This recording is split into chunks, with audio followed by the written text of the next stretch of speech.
All right, I guess we can get started. So we're gonna start off with the police, pictures. Thank you, everybody, for having me. It's an honor to present the budget for the Clinton Police Department. This is my third budget, and almost my 4 years as police chief in July. And I welcome the opportunity to talk to you and explain it and answer any questions. I sent out this letter today. I apologize. I realized I hadn't put it out quite yet. It just kind of goes into a little more detail on some of the things that you may have questions about. I also you didn't miss much. It also goes into a little, I think I wanted to talk to a little bit about some of what we've done as a department and what we're doing this fiscal year with some of the funding that you guys, with the support of both of these boards, we've done in some of the projects that are ongoing. We have a lot going on over there. Beginning is a mission statement. The body worn camera grant was the fiscal year before. But by the time we got everything up and running and got made the purchase and got the program implemented, it was the beginning of this fiscal year. We implemented the program. Everything's going great. We installed the hardware and software in around July. By September, the officers were wearing the cameras and during their patrol duties. That money was all $147,000 was the Commonwealth of Mass Executive Office Public Safety Office of Grants and Research. And that's a great program. We've seen benefits from the cameras already, the increased transparency to the community, the increased safety and everything with the officers. So that's been going great. There've been a couple hiccups, but in the whole, when you put out a program like that, it's been going really, really well.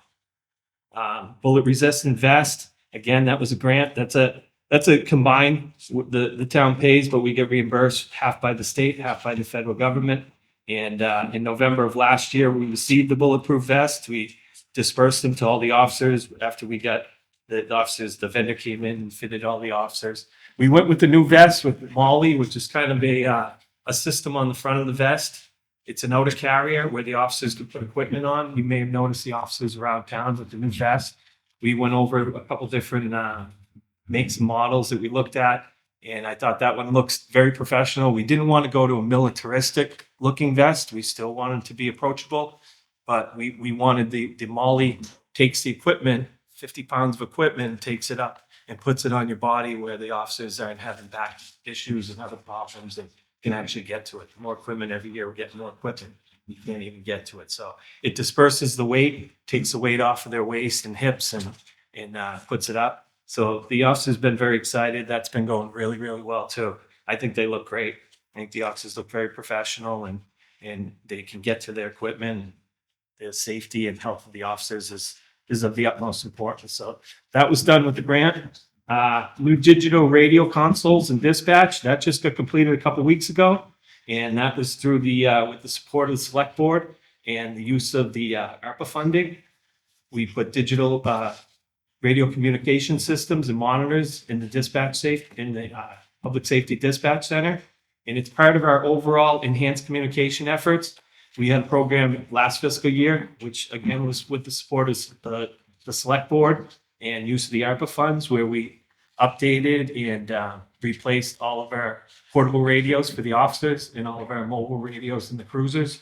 So this is part of a whole upgrading of our communication systems for public safety. The dispatch radios go to police, fire, EMS, and they serve the entire community. And that's been a great project. It's only a couple of weeks up and running, but that's great. We've seen some more clarity in the radios and dispatchers get used to using it. Townwide computer and IT upgrade project you guys are all aware of. It's part of the IT project. We're collaborating with Mr. Ward.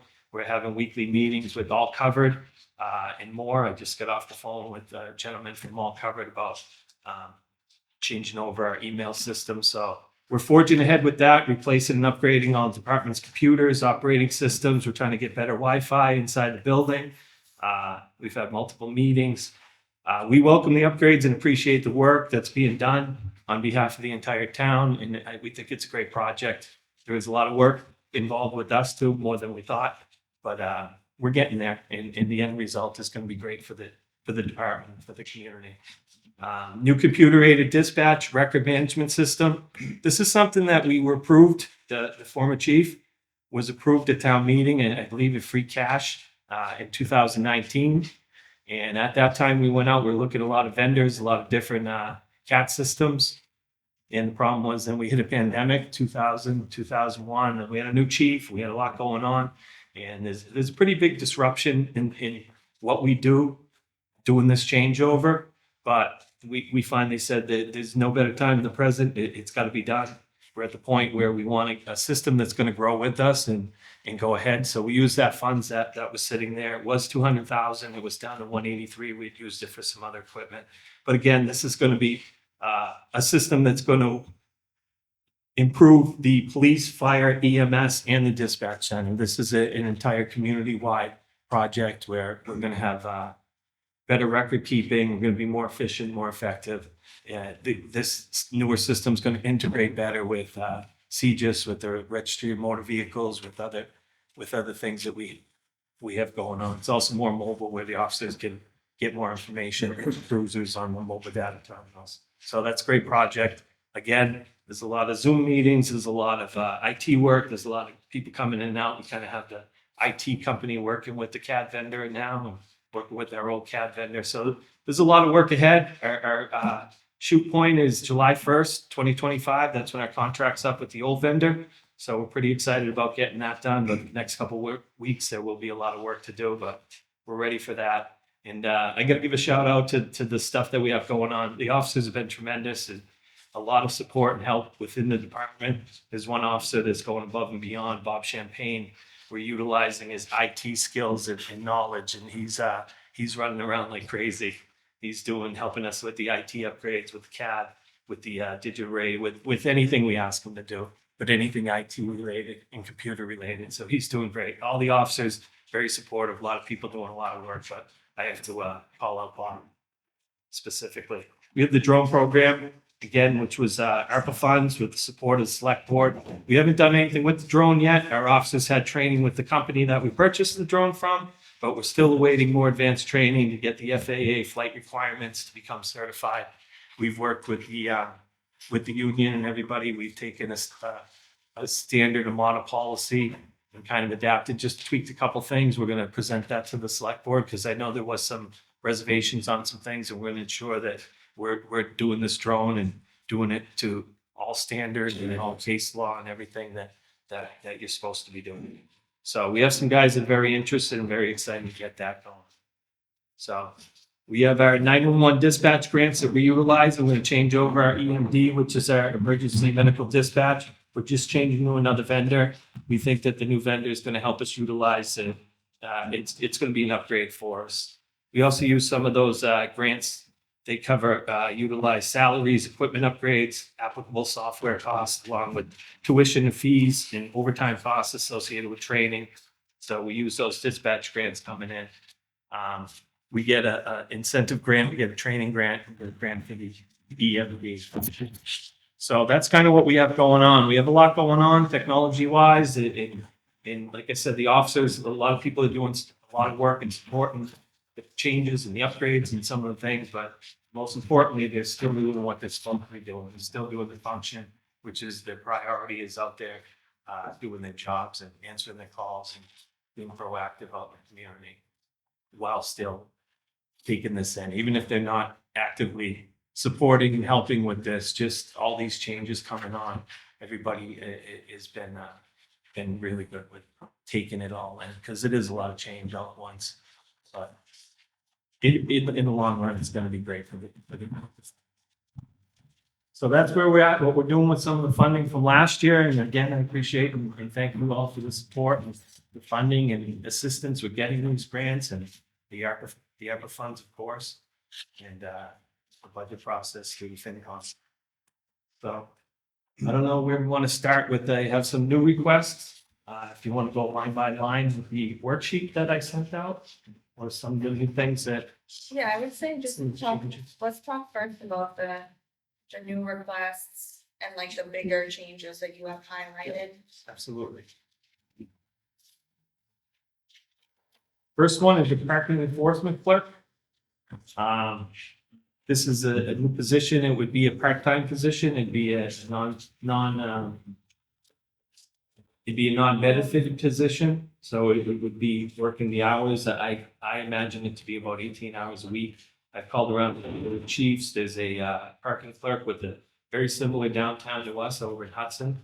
They pay, the guy who took the job just happens to be a retired police officer, but he works 18 hours and kind of staggers his hours and shifts during the week, so that if you have somebody work every Monday and Tuesday, everybody's gonna do whatever they want Wednesday, Thursday, Friday. So you kind of stagger the hours and the days that and they concentrate on the high street, enforce motor vehicle parking laws and regulations, patrol streets and public parking lots, identify vehicles parking illegalities and determine right or issue citations, interact with the public on an ongoing basis, receive, listen, and courteously handle parking disturbance or enforcement issues and complaints. They wouldn't have any police powers. We did talk to the union briefly about this during the negotiations because just to make sure there's no problem with that and we won't have any issues with that. I also had a brief conversation. I met with Phil and Lee the other day. We were talking about a host of issues, and this was one of the things that I brought up that I was going to talk about tonight, and they seem to be very supportive of it as well.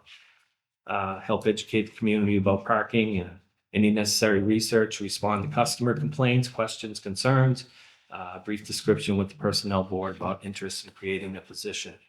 So it may be a long way off. I don't want to throw it at everybody, and I know this is a tough year, but it is something that I do want to start a discussion about. And like I said in the select board meeting a couple months ago and talked to Phil about it again, we get all the stakeholders in the same room and get a meeting with everybody, and Phil and Lee are forging ahead with that to see what we can do, what we can come up with, because there are some changes going on down on High Street. There's the wheat building is finally going up, and that's going to take up some parking spots, and they have some concerns down there with long-term parking and things like that. So we came up, they had some good ideas. I thought I had some ideas that they were receptive to, and I said, this is good, but then it goes third hand to another meeting, Let's get everybody who's in all these different meetings all in the same room and go over it.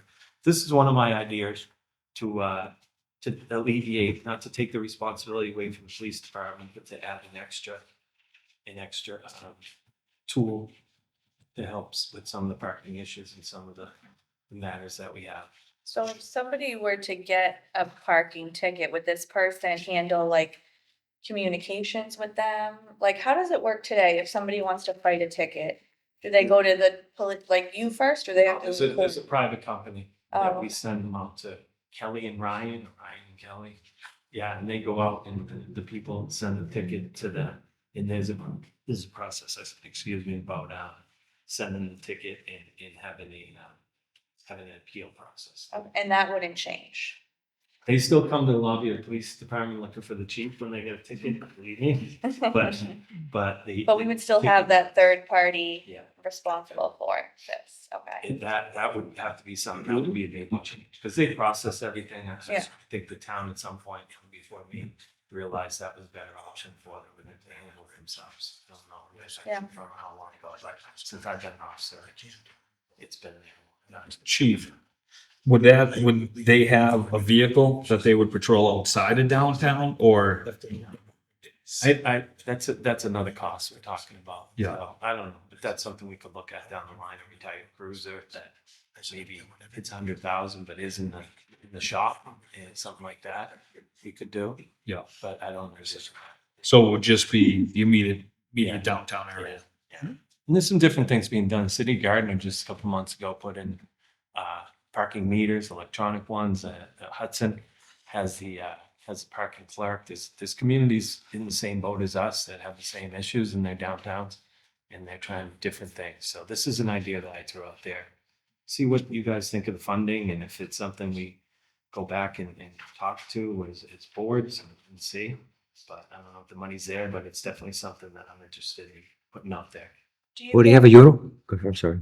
Do you get a lot of feedback that people aren't following parking restrictions downtown? Yeah. Yes.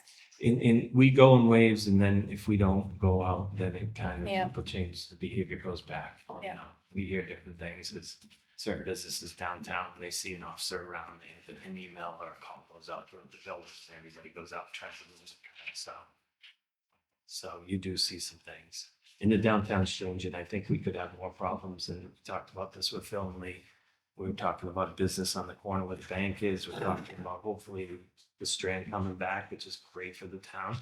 But that just adds and adds to it. So Will the person have a uniform on? we'd just have like a golf shirt or something with an insignia. It- They wouldn't have a uniform. They wouldn't be armed. Or anything. But it said what he's doing there? Yeah, absolutely. We'd make them visible. Yeah, people do the Chief, in these other towns, did they experience it when they put the clerk on, that the new fines paid for the clerk? Yeah, the chief in Hudson was funny. He said that, I think he said if he wrote over 3,000 tickets, and they're actually trying to change the bylaw where the 2-hour parking is 3-hour parking because the clerk was so good at his job. Yeah. What's the current fine for parking? It depends downtown, and that's another thing that we could look at. That's something we got to get in the room is. It's $10 and $15, and there's been people downtown saying that's cheaper than parking in Boston. And we just put it in and we bill it on for it. Like, okay, well, that doesn't solve our problem. I've done a lot of things with companies and these eyes in the sky. They're not really for what we have. And even the plate readers. The plate readers are very expensive and they read all the plates going down, but you have to have software that you have to purchase separately that goes with the plate readers because they're more for like at the beach permitted parking.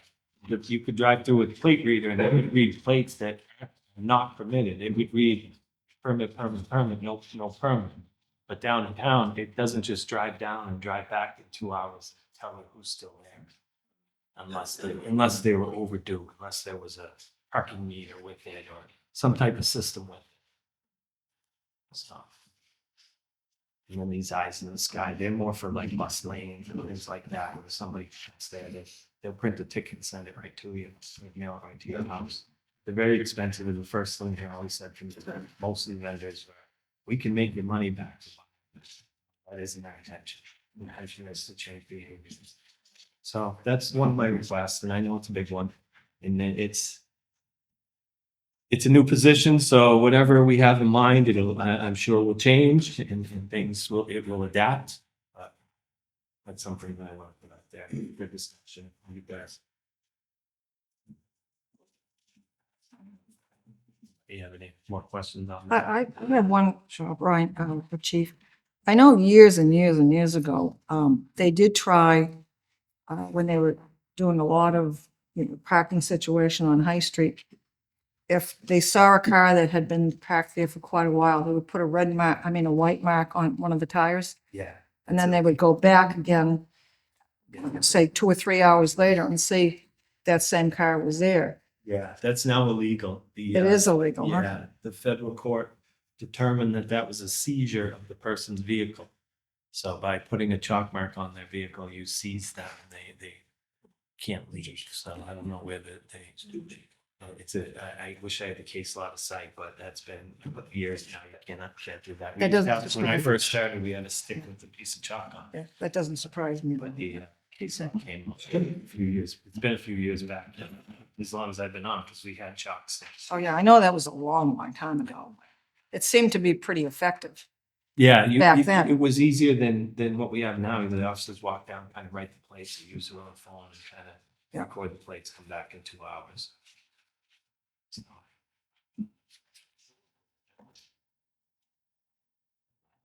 Move on to the next one. This is something I asked for last year with the tasers. And I don't know if there was I kind of left it out there that I asked for your guys' expertise and opinions on whether I should make it a line item or make it a part of my budget or put it down as a capital expense.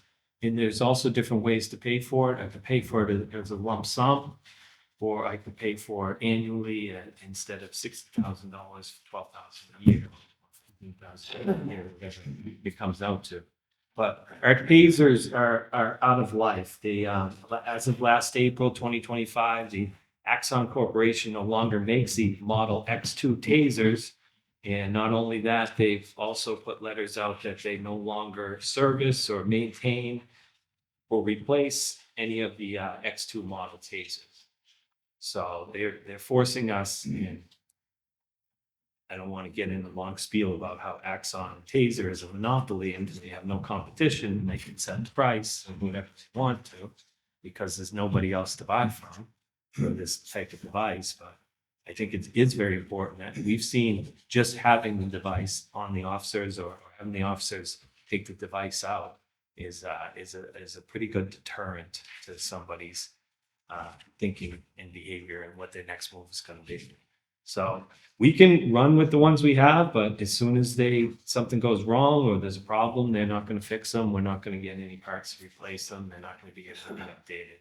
When we do, it isn't like we can buy one new one. When you buy these, we share. We have 12 of them, and the officers come in and they put them in the charger, and they come in, they sign them out in the book, and they put them on their belt and go off to duty. So not everybody has one, but everybody has to be trained in it every year, and we have to shoot the tasers and buy new cartridges for that. And then there's tasers that we carry. When you get a new model, everybody needs to be trained in the new model. We need a new holster because the new model is a different fit. So we have to go all the tasers. You have to carry the same one or none. You know, we can't carry the 4X2s that still work and buy four new Model 7s. We have to go with changing them all. And the problem we're having, I don't have a hard 70,000 would do what we need to do, but we're trying to, they're playing games too. They won't give us a price on buying 12 tasers because they want a package deal. They want a bundle deal. They want to sell us tasers, cartridges, and equipment to shoot a suit. And we said, we don't need any of that. We're trying to get, and he's taking some money off, or we can take money off of this now. We'll just get it out of there. Like, get us 12 tasers and then enough cartridges to train every year and to carry on our person. That's all we want. And we're trying to, Sergeant Jeffrey, Ed Jeffrey is working really hard with the vendor. And there's been a couple different people working at Axon in the meantime that have been our sales reps. So he's working with the second one. We've had 3 different quotes now in the last couple of weeks. So we're still working on that. But it is something, I don't know what happened last year, whether there wasn't the money or it got confused because I was kind of asking where it should be, where I should ask. I remember having support verbally from you guys, but like I said, I don't know if they thought it was going to be a capital expense. So right now this is not in the budget. This like the 70,000. Is a capital. Yeah, so I remember the conversation from last year, and I think what we said was put it in the budget under like new equipment, and this probably never happened. Because putting up like a warrant article maybe for new tasers wouldn't like Yeah. be the I don't know, like just Yeah. you know, maybe we don't put it as a warrant, maybe let's put it into new equipment but like knowing we can fund it probably through free cash if we have it because it is like kind of like a one-time expense. Yeah, it can be a one-time or it could be we could cut the number down to 15,000 a year or Yeah. whenever you buy them, if we purchase them all at once, it's still a 5-year contract, 5-year maintenance contract. So they give you the option to buy through the 15 years over the payment over the 5 years. Not 15 years, 5 years, we'll pay it up front and you still have the 5-year service agreement. Okay, so I'll email Mike after this and I'll with you on it and just ask him to add that to like the new equipment line item. Sure. I can make a note of that. Probably misunderstood or didn't understand last year because I don't know who might do that. Not doing that. Okay. Thank you.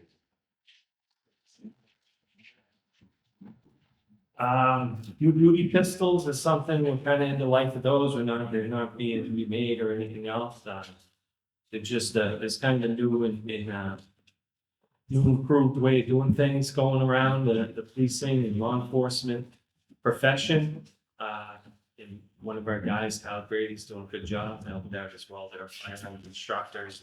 a lot of work, we talked to a bunch of vendors and, came up with the new firearms. They have an optic red dot sight. And, it increases target acquisition and accuracy. It's, faster, because it's between life and death. It reduces liability of officer-involved shootings, which is very important. Works well in all conditions and in the weather, low visibility. 70% of officer-involved shootings in the U.S. occur around sundown. Current iron sights are difficult to see in low visibility, and to attest to that, sharing allows for both eyes to remain open and maintain a constant vision on the scene. And makes premise shooting with difficult alignment tradition with the iron sights. Iron sights are just this, two in the back and there's one in the front. And we try to line them up when you shoot it. We're looking for, the new gun isn't much different. It's still 9mm Glock, which is a very popular gun in the policing, law enforcement profession. It's not a high cost pistol, but with the addition of the optics on the top. The quote that he got includes the flashlight for some of the guys that are interested in that, especially the guys working the night shift that goes on in the holster. And they're also going to give us, they offered in the quote, they offered to buy back trade-in for all the weapons that we have at this time.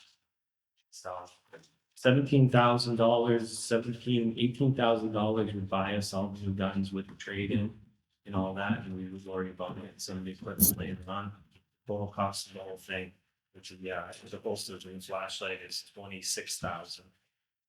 But 18,000 would get us the all the new firearms and trade in the old ones, and then we'd have to work on getting holsters and the officers that were interested in the flashlights for the first year.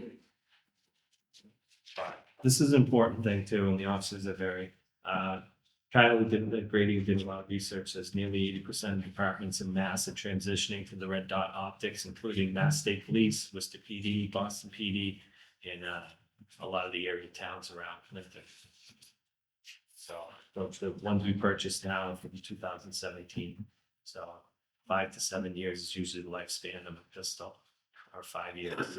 We'll be on that. So that's something we're looking at too. And I put that in as a capital expense again. One by Jesus, probably on one by firearms as well, but fortunately they are necessary.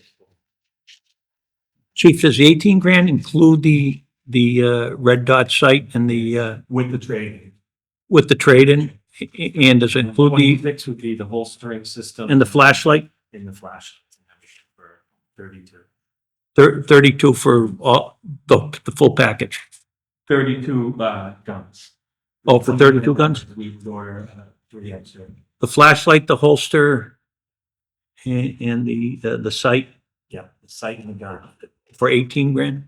26, I thought. 26 with the. What, oh, 26 with, 18 would get the gun with the sight in it and trade in the old guns.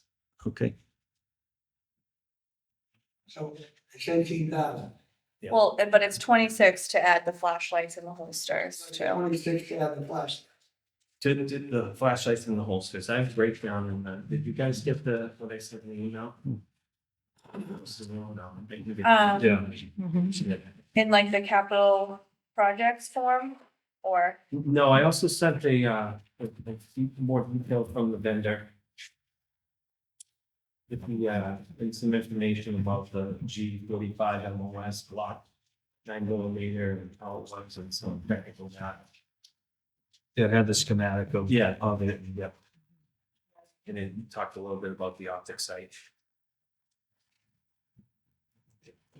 but 26 is like the total cost. 26 For would be the total everything. cost. $26,000 would get us a new gun and Yeah. and everybody with the new holster and flashlights, which are very important to the guys working nights. I was on nights 8 years. Yeah. It's gonna be right attached to the firearm. They've come a long way over the years. But this is something that's important too, and it came up this year, and I know things are bad, but it's also a safety issue. And if it helps our officers see the target better, if we are in that situation, which we don't want to be, but we'll be more prepared and hopefully we'll better option. Just curious, Chief, have any officers expressed any interest in buying the gun afterwards, $200, $250?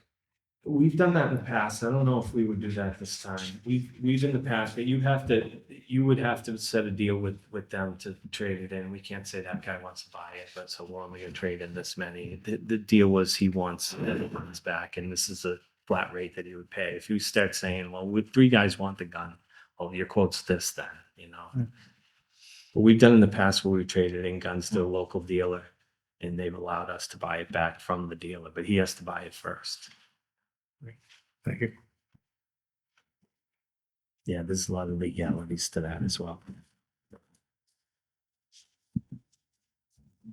So that's something. Anybody has any more questions on any of this or wants to email me or call me, I can certainly. And if it's something that I have to get one of the guys in the department who are a lot more expert than me, I can certainly do that.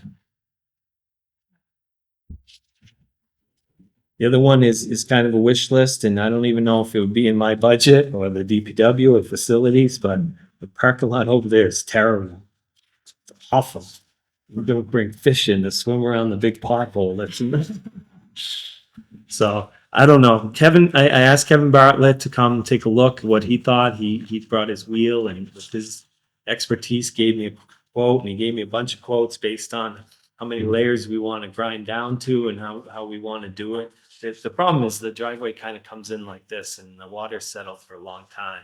So I don't know, there may be some better solutions that aren't as costly or the whole lot, but we certainly need to do something because people do come in.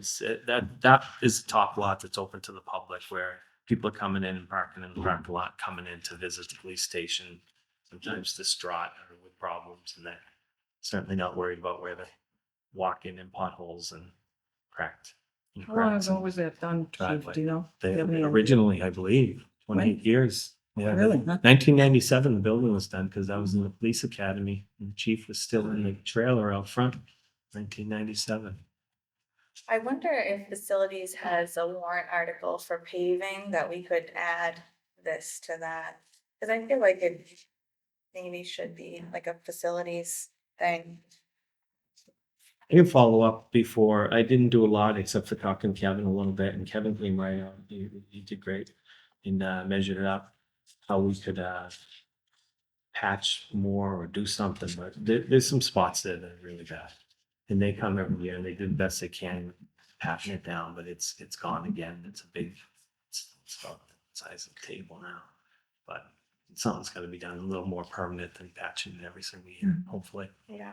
I know sometimes when those companies are in and they're doing Yeah. resurfacing, Yeah. sometimes if you add something, they might give you a much better price than if they were just coming. for Yeah, if they're doing One particular job, yeah. If they're doing a big road in Yeah. Lincoln or something already. Yeah.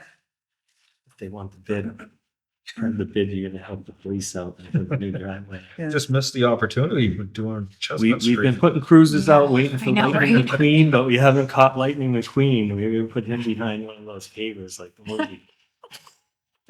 Well, we are getting. Nobody gets the reference. Julie did. Yeah, seen that 1,000 times.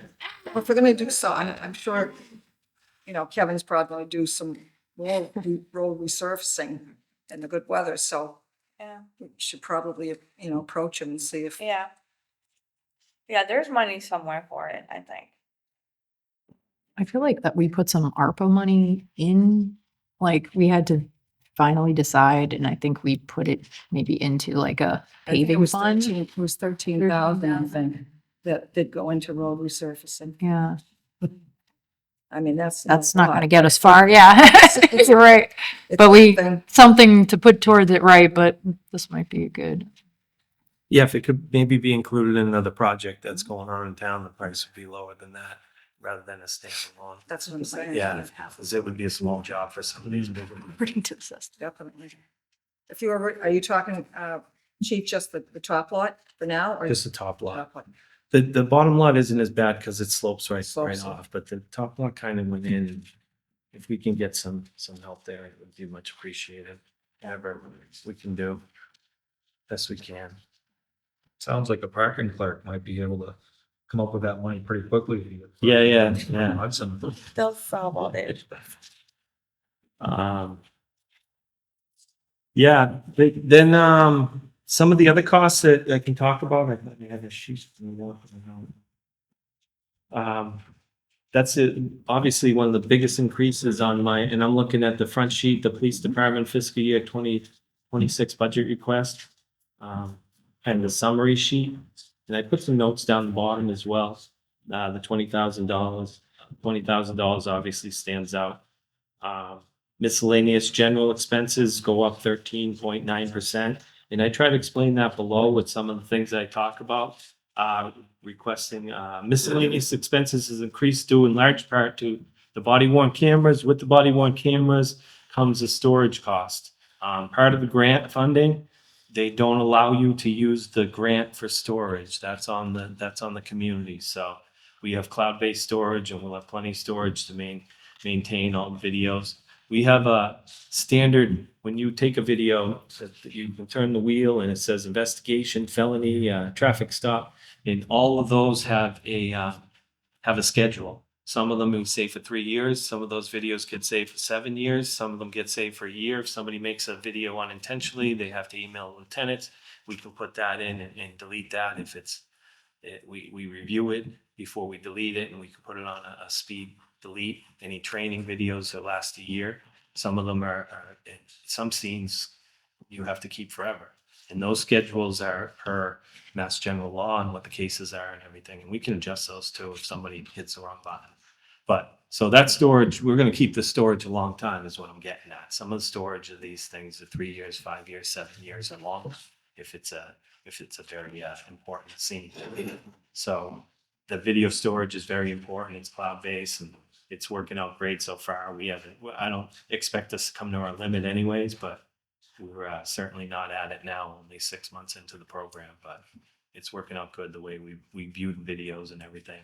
We've gotten some public information requests to get the videos. That's why we have to have them stored and categorized, and we have to redact some of the things that we sent out. But everything that comes in, anything that is criminal matter, those videos automatically, lieutenants download them, they go to court, they go right to the district attorney's office, and detectives help out with that. We send them right through an email, right to the DA's office and everything. So the video storage obviously is important. So that's something we have to have. That's $12,500 annually. And that is an annual, that'll be ongoing. Yeah, because Okay. the cloud will be there. Communicate. The new CAD system, RMS system, the maintenance fee is going up a little bit. It was $16,000 a year annually in maintenance fee on the old system. The new system will be $23,000 a year. That's an annual cost to maintain it, and any problems they either remote into the system, or if it's bad enough, when they come out and do the server. And we're gonna have 2 servers. It's gonna be one here. We worked with the school. We're gonna put a lock on it, but the second server, which isn't supposed to be in the building, is gonna be at the school secured. So if anything tragic happened to the police station, we'd still have all the data on the second server. That isn't cloud-based. That's going to be at the police department. Cloud-based were very expensive for the CAD RMS system. So, and we're happy with what we have. But there is going to be an increase in the annual cost. Radio maintenance.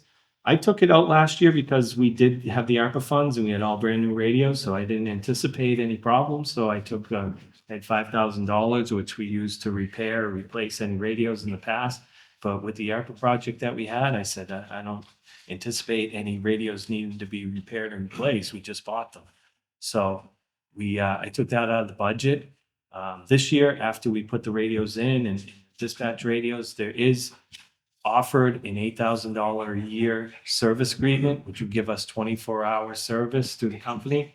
We could always call the company now. What we do now, we use WORAD. We change over to Beltronics. WORAD, we had a problem with the radio on Friday afternoon. Nobody answered the phone until Monday. So that's what we would have with Beltronics without the annual maintenance fee. We would still have their services, and they would charge when they came out. They would charge when they replaced or repaired radio, and all the radios are new, so I don't anticipate that. But there's still problems up at the Park Street tower and everything else. So this would give us maintenance 24/7, where somebody would come out and fix it. Like I said, 2 years ago, we had $5,000 in this budget. Last year we had zero because I took it out to get brand new radios. I didn't see that we needed it. So I'm really asking for a $3,000 increase. Says 100%, but 2 years ago we had 5,000 in there. The other thing, new equipment, we anticipate the cost of the cruisers and some other things going up. We have a quote on a cruiser already, because you have to get your bid in. I know that they're having some problems with the hybrid Ford, so we're looking at the Chevys too. And we're trying to figure out what's gonna be best for us there, what we're gonna get. But as soon as there's approval on that, we order it, hoping that we get one ASAP. I know the Ford hybrids we waited a long time. We got a leftover one time, we got lucky. So those are the anticipated costs with the equipment. The other things, we are in negotiations. We had negotiations planned for yesterday. We put them off because the town isn't in a position financially, and then there's a lot going on, and you guys all know, I'm not saying anything. Everybody in the room doesn't know. So there will be some increases. There could be a contract negotiated before July 1, or there could be afterwards, retro. So I don't know if you guys want to keep that in mind as well. There is some increases in some people because of the longevity per contract. People that are entering their 29th year, and there's 5 members this year that will get a 5.5% raise. So there is some numbers going up there. The dispatch salaries went up a little bit because some of the people are moving up steps in the dispatch center. They added some steps in the last contract too. So even some of the dispatchers been there a while are moving up a step. And they get a couple more things with longevity and stuff too. Sick time buyback, all that stuff. Nothing really changed a lot. The things that I hit on are the main ones. All right, any questions or?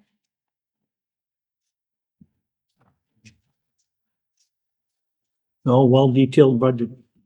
Good job, chief. Yeah, thank you. So I'll follow up about Yeah, thank you. what's in capital now and how we can be more creative with that maybe, so. All right. I just have one thing. And it's only a compliment to former Chief Levenger, who I think left our new chief with a great department, and Brian with your new guys and everything. I think it's just gotten better, and I think the town should be very proud of the department we have and a bunch of good people.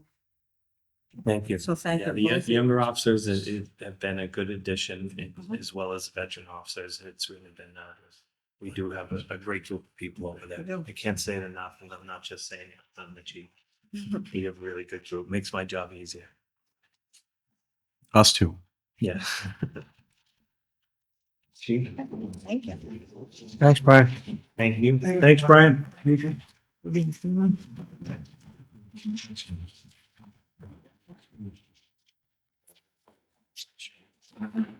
So Now, you're staying to do SEMA? SEMA. Okay, so we're gonna hit that first? Yeah. Okay. Yeah, Probably easiest. yeah. We just got this form. I don't know, like Aaron said earlier, I don't know, remember doing this in the couple of years we've been SEMA directors here. There isn't an awful lot to talk about, but I will say, give kudos to the chief here. As far as being co-directors, 95% is done by the fire chief and 5% has been done by the police chief. He's really worked hard over the last year or more with securing some of the ARPA funds with the board support and doing some of the legwork and getting some of the things up to date, along with the guys down there who work hard for very little for what they get, for what they put into it.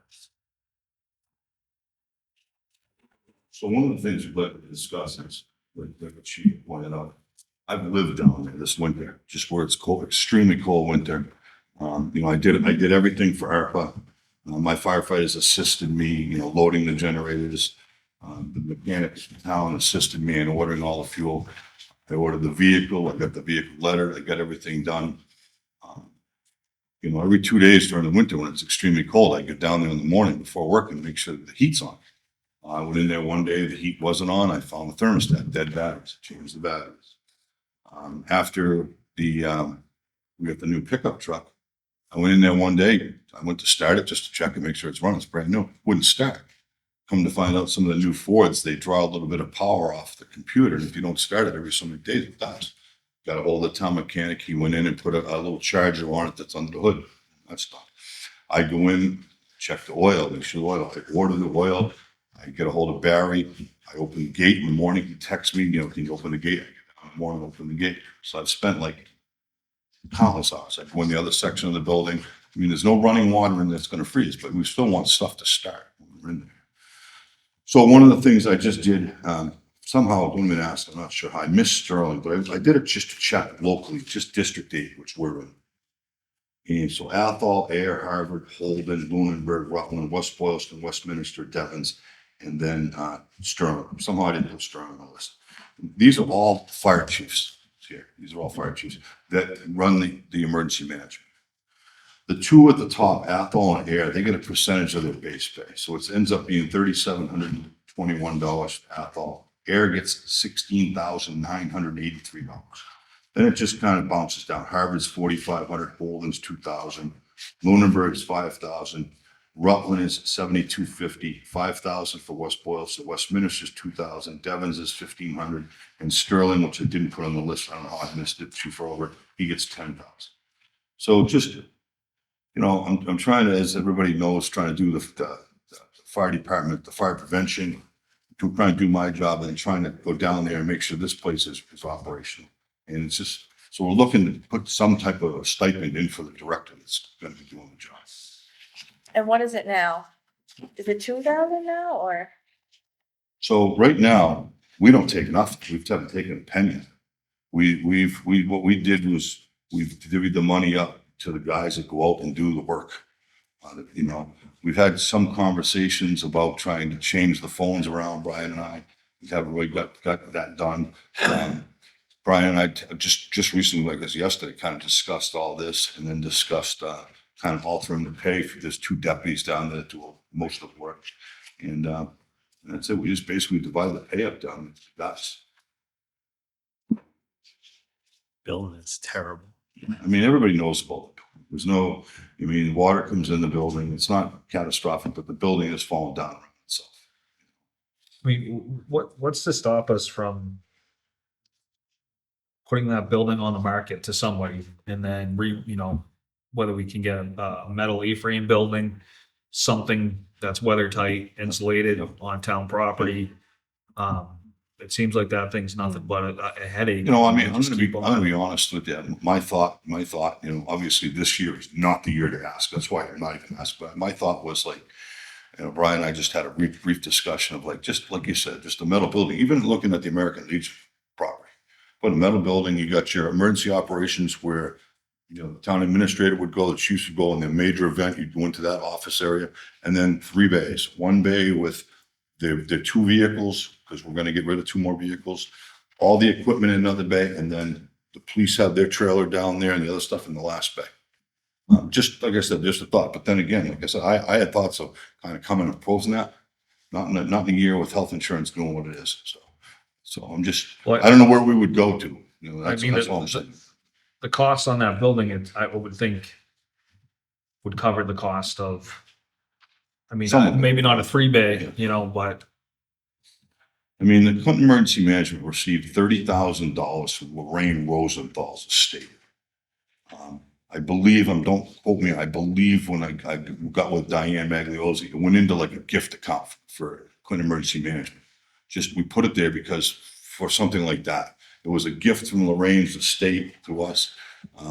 We just thought, we'll put that money there and then we'll use it for something like that when we want to go to a new building. Brian Farrager had priced one out at the Veterans Athletic Complex. So, and it sounds, that sounds to be larger than what you're considering, but. I don't have an answer for where to put. They put one up on falling Allen down. Street in no time. The one they just put down on Allen Street, his buildings and the one on Main Street right next to Duncan. Years ago, the town wanted to just get rid of that building. Because if you, as you said, if you walk inside that building, really, there's no running water. Oh, really? There's no facilities for bathrooms. Uh, the equipment that was in there went back to before the Second World War, so it wasn't even usable. The cots and stuff, they were no good. And, nobody wanted to do it. No, they wanted that building. And it's a shame because, and that was 20-something, maybe 30 years ago, so there's been very little done to that building, so. What's been done is those guys doing it on their own. Correct, And correct. they've had donated equipment and donated Contractors. materials and things like that. And Right. they've really patched some things up and give them credit because they did it all in time and everything. But it's The one good thing was with the ARPA money is right now, today, you can walk in there and every single piece of equipment in that building will start today. Everything is ethanol free. Everything is marked ethanol free. I have a 55-gallon drum of ethanol free gasoline. I have a 55-gallon drum of 50-to-1 oil mix for the chainsaws. There's nothing in that building that won't start. Before, you might not get it to start. You will not. Everything is serviced top to bottom. now you got a vehicle too You to got- actually work exactly. Yep. because all the vehicles have been donated.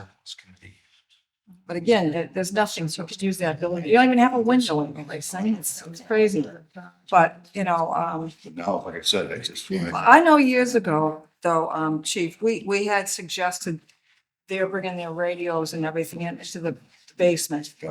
And again, they were adamantly against it. They didn't want to do it. They wanted to stay down at that other building. I mean, there have been alternatives oh, yeah. in the years, and Yeah. from a financial standpoint, this year is not a good year. to No, try to exactly. help. No, exactly. That's why. But it's something that's gonna have to be done eventually, but, Mike, has the facilities department been engaged with you He's- guys he's- on? Oh, yeah, he's helped us. He's helped Okay, us. well, it just, You know, he's gone in and done things to help us for the leaks. yeah, So in the basement, when we had, running water across the basement floor, he, went in there and repaired all that. I okay, haven't been in the basement in a while to tell you it's dry, right. but I will tell you the 3 inches of mold that was growing in the basement isn't as bad. Smell it when you It was, walk yeah, in. it's brutal. You know, I don't go downstairs unless I have to go downstairs. Like we just, obviously Mike Sislak has been retired for a year, but like, we just took a simple sheet of insulation board and he cut it at the fire station for me and we just sandwiched it into the staircase upstairs. And just by not allowing the heat to go upstairs, we've saved. And we're talking like 50 degrees. I said, I don't accept heat crazy down. Just enough so that when we go in there, you don't see your breath and things will start before they got to go on a call. That's it. And like I said, I go in there constant. And then the other, like, they're not major, but minor things. You go there on a Saturday and it's like, it snowed 2 days ago. It's not open up. So I get a hold of Frenchie, you know, sometimes I don't bother Brian. Boom, they open it right up. They missed it. They forgot. Not a big deal, but just, you got to go by and sometimes you got to remind them, but they open it up. You know, another time I went over there, they plowed the front, inside the gates. I couldn't get the gates open. Gates were frozen in. Again, I called them. They're right up there, took care of it for me.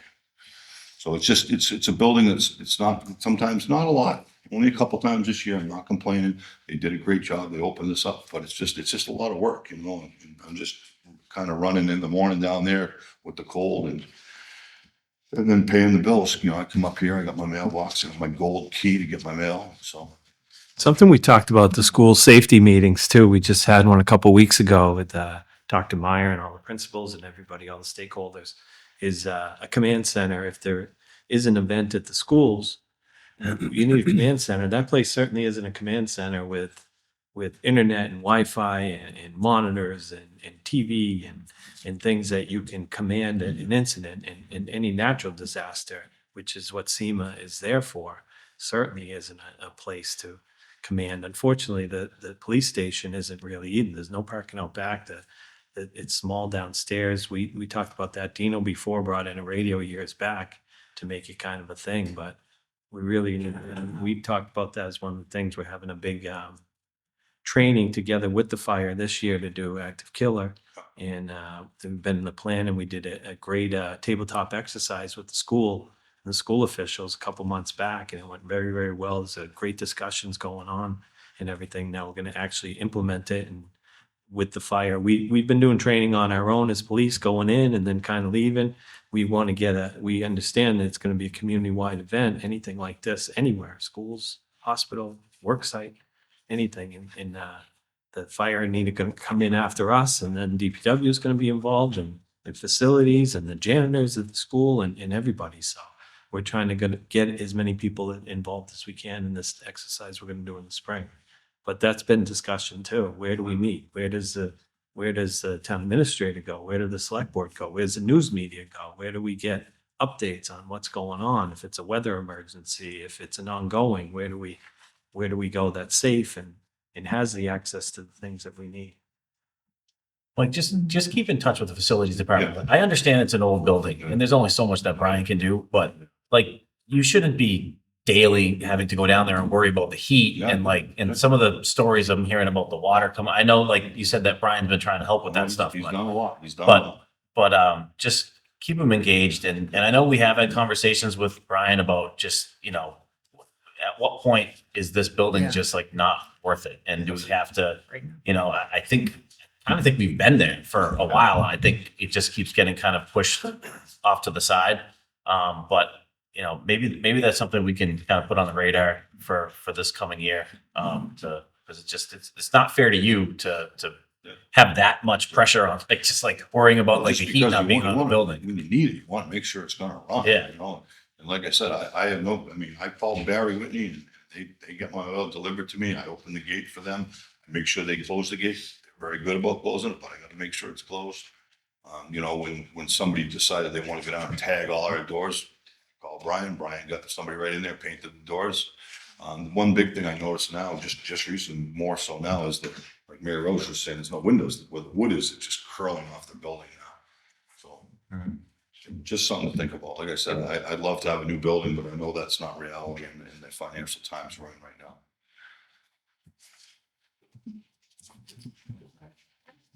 Any other questions? Public safety building. Yeah. Say yeah. Yeah, I mean, I think that's stuff we have to kind of start talking about, to be honest. Like, even if it's down the road, Yeah. like, this is the stuff Yeah, it takes we're years to investing in plan. buildings that don't work. We should probably have like a plan. Thank you. Thank you. Like I said, if anyone has any questions or any follow-up, or I didn't clarify anything, there's a couple requests there. I think they're important and some of the things why they're a little more than they were last year. But I appreciate it. Just checking the math on this, I see 10,000 and the budget's going up 8. That's what I was asking. If Yeah. it's currently like a $2,000 stipend and it's going I to think 10. it was 6,000 was their pay. You added the numbers, so you did it with the 6 and 6. That shifted it because it was originally 6. Yeah. It didn't change it on it. I don't know. I'm not sure. Excel form though? I didn't print it. I've got wages going from 6 to 14. People's pay, the individual's pay, 600 for the deputies, 400, whatever that total was less than the 6. 4,000. Originally. Yeah, so there's the difference of the two. Okay. Those are the differences. So Sorry. So maybe the current should the be. total should be 24. All right. 10.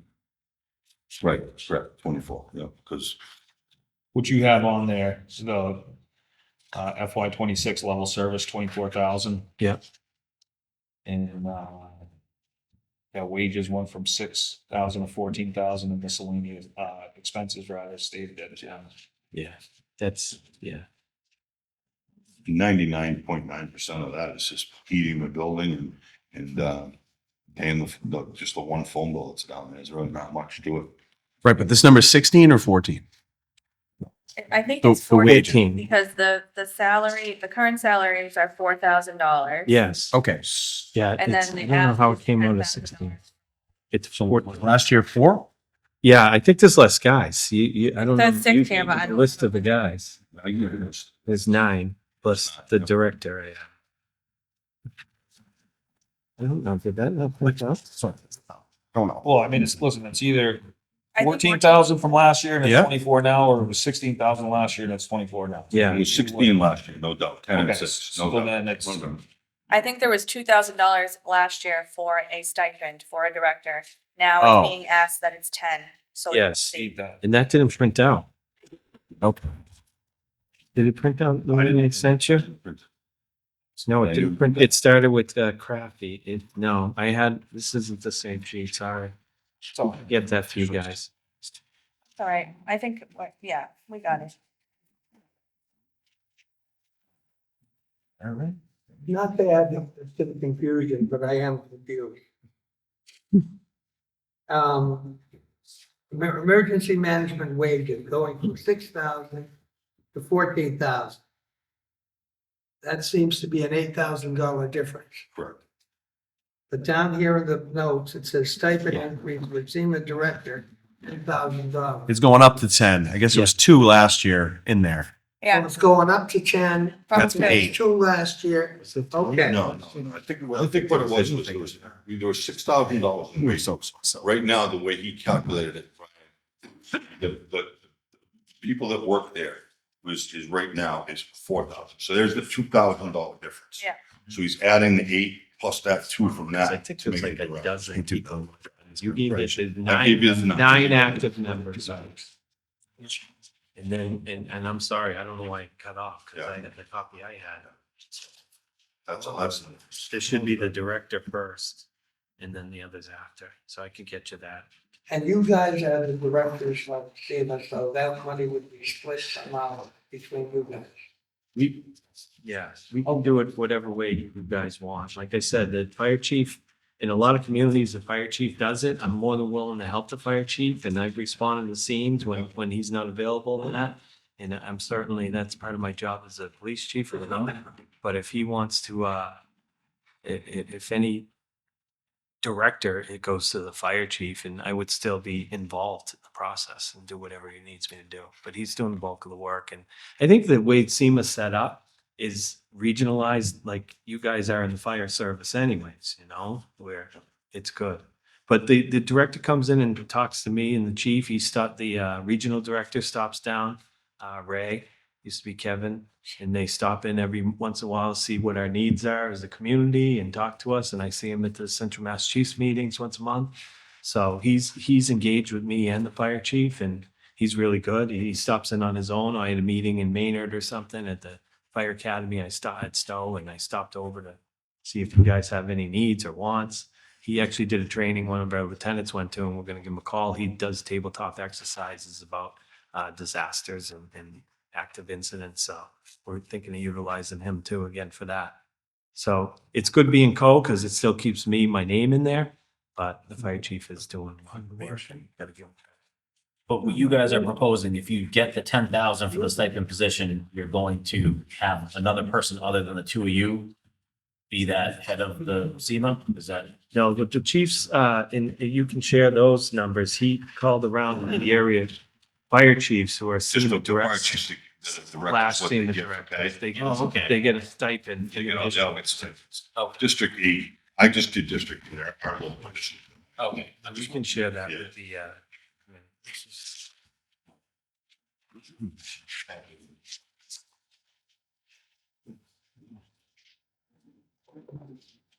All right.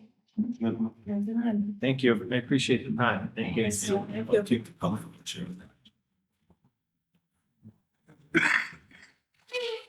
I think just ambulance is gonna be the easiest. What? The ambulance enterprise will be the easiest, we jumped right to that. Okay, yeah, happy to go in whatever order you want. Because there's really not much change in. Ambulance enterprise? So the ambulance enterprise, the only change that I made was, EMT compensation pay. I changed from 80,300 to 96,330. If they reach an agreement with the contract, union, that would be the rate, that would be the actual realistic number. So I believe that's the only thing that I changed. And everything, I talked to Diane about the employee benefits. She told me that 36,000 is enough to cover the benefits for the people that are in the payroll. So really not much has changed in that budget. Okay.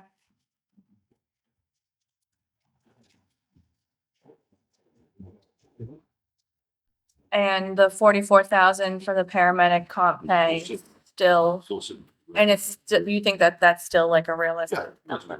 Yeah. I do. Yeah. All right, excellent.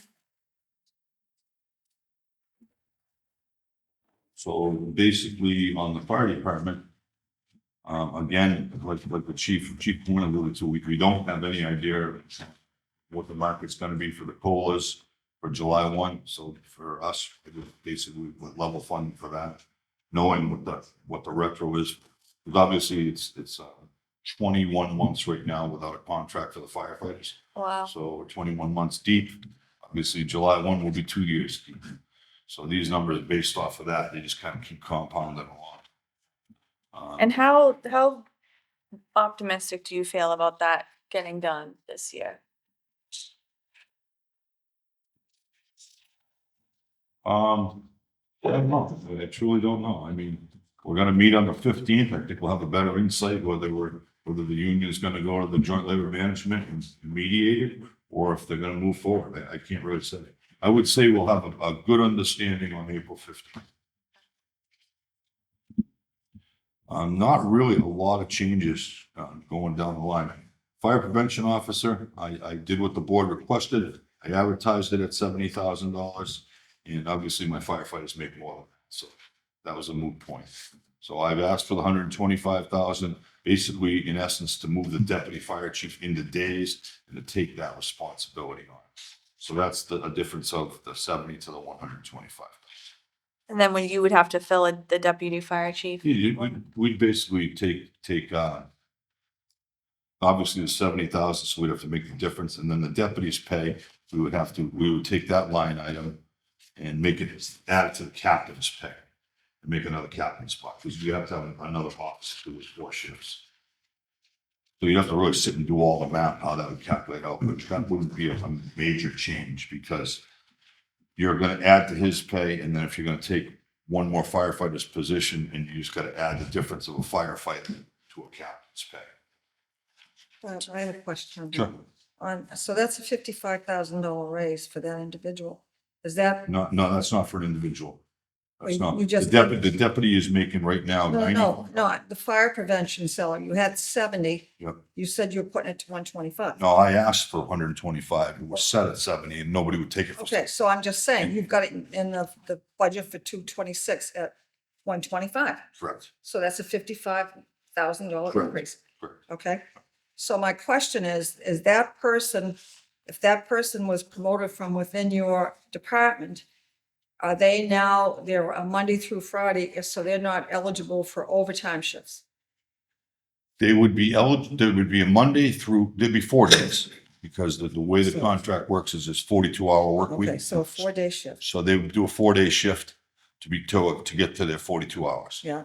They would be allowed, if they so choose to, work on a weekend or a night. They could. At that rate, at the Yes, 125. correct. Yeah, because that's going to be his pay.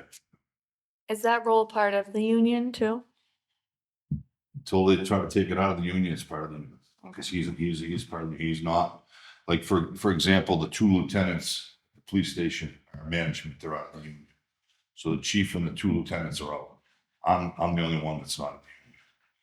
Oh, okay. So I guess, you said you had no response to the person that was making 70. Nobody was making Okay. 70. That person still had the opportunity to work the overtime shifts, correct? All the firefighters have the opportunity. Okay. to do that. So how could it have been a decrease for them? Because the firefighters' pay is almost 72. 80,000, 70 something, 72, 72,000. right? Just 72. So they, So plus it was a minor decrease. minor decrease, plus they're gonna lose the opportunity of like day overtimes. These guys, the overtime they're making a lot of money in overtime. They make my pay in overtime. Well, I Seems know like that. I every- see that here from Yeah. 400,000 to $1 million, Yeah, so. yeah. Yeah, okay, so that answers my question. So then when you get down to the overtime, obviously. Sorry, Mike, Go before we ahead. move on from that, I just got a question. So because I know you've been, it's my 6th year on here, you've been, I think at most of these budget meetings, you've been talking about the importance of a fire prevention officer, how we're so far behind. I think you've even said that you could probably hire 2 people and Okay, easily. they'd still be able to, it'd be a full-time job keeping up with all the inspections. So I'm just, the thing that I struggle with is like, I thought with this position, I thought they would be devoted only to doing inspections. And so I'm just a little nervous about the game plan of like, you're taking like the deputy chief, who I'm assuming already has some standard roles and responsibilities that he has to have. And now we're putting the inspection responsibilities on that person who already has roles and responsibilities. I thought the whole point of this was just to have a position that is just solely devoted to doing inspections. They're gonna be solely devoted to doing inspections, but Okay. you still have to have the availability to help out for overtime stuff. Okay. You know? Now, Mike, there's charges for that, right? So how much money do we take in a year? Do you have any idea? I'm not sure. I'd have to sit with Diane and look at all the money that I put in. I'll be honest with you, Paul, I would have to look, you know? Or is it a good piece of change or is it just, I mean, it's thousands, but I don't know how many thousands, tens of thousands. I don't know. All the smoke detectors, but one of the things is everything now is gonna start to go online, all the permitting. So we can change all the permit fees. We're in the process of trying to do that now. Again, that's another task, you know, on me trying to do that amongst my daily jobs. So the permitting will definitely bring in some money, but for me to say how much, I can't right now. But I can have Diane run what I turn in for my schedule sheets, you know, not just me, the whole department turns them in. There's 5 of us that turn them in, 4 officers and myself. so is there something wrong with the system that's not working? Is there any way for us to get money for people to install the system? Install what system? It's just fire prevention, checking over and see if things are set up properly, correct or no? No, this is fire prevention throughout the town, going into the businesses, doing all the inspections, all these new structures that are going up, inspecting them, doing the fire alarm, inspecting the sprinkler, inspecting everyday stuff. It's nonstop. As I said, at every single meeting I said, you could take High Street and you could spend a year on High Street trying to straighten out the problems. A year, 1 full year. But my Because point is people- Go ahead. I'm sorry, someone did it wrong. It's not put in correctly. What's not put in correctly? The systems that you're talking about that we're checking, if there's something wrong with them, I'm not understanding. how we, This could be for new buildings. for new buildings, right? So we're checking to make sure it's done properly or no? It's not, Yeah, of course. So if it's not proper, That's between the building owner and the contractor, I would assume. Yeah, but he just said that you'd have to do all of High Street. We have to do all Clinton. Those are existing buildings. All of Clinton. And then just add on all the illegal apartments in Clinton. Jimmy, Sam and I, we walk into them all the time. And that he has to put cease and desist, the Board of Health has to go there. It's all the time. The things that you find in Clinton, you would make your hair stand up. One of the ones that I've said it before, you know, we went down here, we had a small fire down here on High Street. We went in there and the egress doors went the wrong way. The egress doors were blocked. I had the situation again. I explained the story before. I went into the tire warehouse. I walked in the tire warehouse and the egress doors were screwed shut. Nobody could get out of that building. They'd been in a fire. I shut them down. I put a cease and desist on. I closed them down. Imminent threat. So these are the things that you walk into. What happened was I walked in there because there was 2 tractor trailer loads of tires from the street that I could see on the way. You know, I'm waiting for them to get rid of them, kind of giving them the benefit of the doubt, just get rid of your tires. Then I walk in the building, then I go out back, and I can't get out back, and they got screws in the doors. These are the things that you find. Just like I said, you got 63 Union Street, 115 units going in there as we speak. You got 157 in Jack's Mills. There was times 10, 15 hours a week I'd live in that building doing inspections over there. I'm alone. So I have to have the firefighters kind of give me a hand because you have to correspond the smoke detector device to the panel to make sure it's accurate because you're gauging your life that where you're supposed to be going is accurate. These companies are good. Sprinklers, you got to go in, you got to do all the rough inspections before they start closing the walls up for the sprinklers. There's a lot of work and you find a lot of problems, you know, and then like little things, you walk in, I'm obviously I'm regimented. Every building I go in, I look up, see the sprinklers. I walk into the dollar store and there's a whole row of sprinklers that something happened. The heads were all up above the ceiling. You know, I'm in there with my daughter. I call the owner, good guy. He calls sprinkler company, they come out. But that's, something that, fire prevention is gonna keep on going. Today I go to Green Street. I go to Green Street. I take a look in the window and to see, and like, you're supposed to, in the back of the warehouse on Green Street, have the back row so the firefighters can fall out if there's a problem. I've been in there before. They got all the pallets against the walls. You gotta move your pallets. The code for those people is that they're storing plastic. Plastic can only be stored to the top of my head, 6 feet. I walk in there, they're at 12 feet. So I told you before, we went into Adams Road. We went to the warehouse. And walk into the warehouse and there's 36,000 plus pallets stacked up in this warehouse. So then I'm like, you gotta be kidding me. So then they gotta go get sprinkler engineers. So these are the things that you find every single day in the Wait, town. in your experience, do most fire chiefs in the communities around here, are they as involved in inspections as you are, or are you doing it out of necessity? I'm doing it on necessity. All right, because I mean, that's, so just the point I'm trying to make is that obviously it's a benefit to have a full-time person doing these inspections, but the other benefit is it's freeing up more time for you to run the department. Like, how can you run the department if you're spending 15 hours a week out doing inspections? And I am. And like I said, I mean, oil burners, I go to do the oil burners to try to, so during the pandemic, they just came in droves. So I started doing them, knocking them off. Failure after failure. So now you fail them. Now they got to correct it. Now you got to go back. So now you're spending 2 times at all these residents versus 1. Chief, I mean, I don't doubt at all that for the need for inspections, and I don't doubt that it's a burden on you to do it because you have other things. Here's what I'd like to ask. Why does this person have to be a firefighter?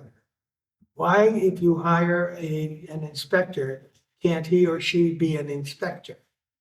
He or she works so many hours a week inspecting things. And if there's a fire, it's not their business. I don't understand. Basically, because you have to go through a lot of training to get to that level. My deputy is in the process of training to get to this level, fire prevention officer. So he's done a lot of work to get there, like a lot of work, a lot of hours. So you need somebody that knows the fire service inside and out. And usually 99% of the time, that's a firefighter, somebody that's come up through the ranks and understands. And then from there, you understand the building code, you understand life safety code. Like I told you, if I brought the books in here that you got to look at, the stack would be this high, NFPA books. Okay, I guess I misspoke somewhat. What I was really asking is, why does it have to be one of our active duty firefighters? Why I can't don't know it where I'm be gonna get somebody else to do someone it. Like, who would somebody else be, Mike? I don't know. Is there, I Like a guess, is retired there, firefighter? do you know if there's a Yeah. market for people who like just get this certification? I can't say, I don't know. Yeah. That's a good question. I don't know. Yeah, like retired firefighter, I don't know. I have a question. Is cease and desist the only mechanism to correct the situation, You got- or are there fines? More often than not, you go to court.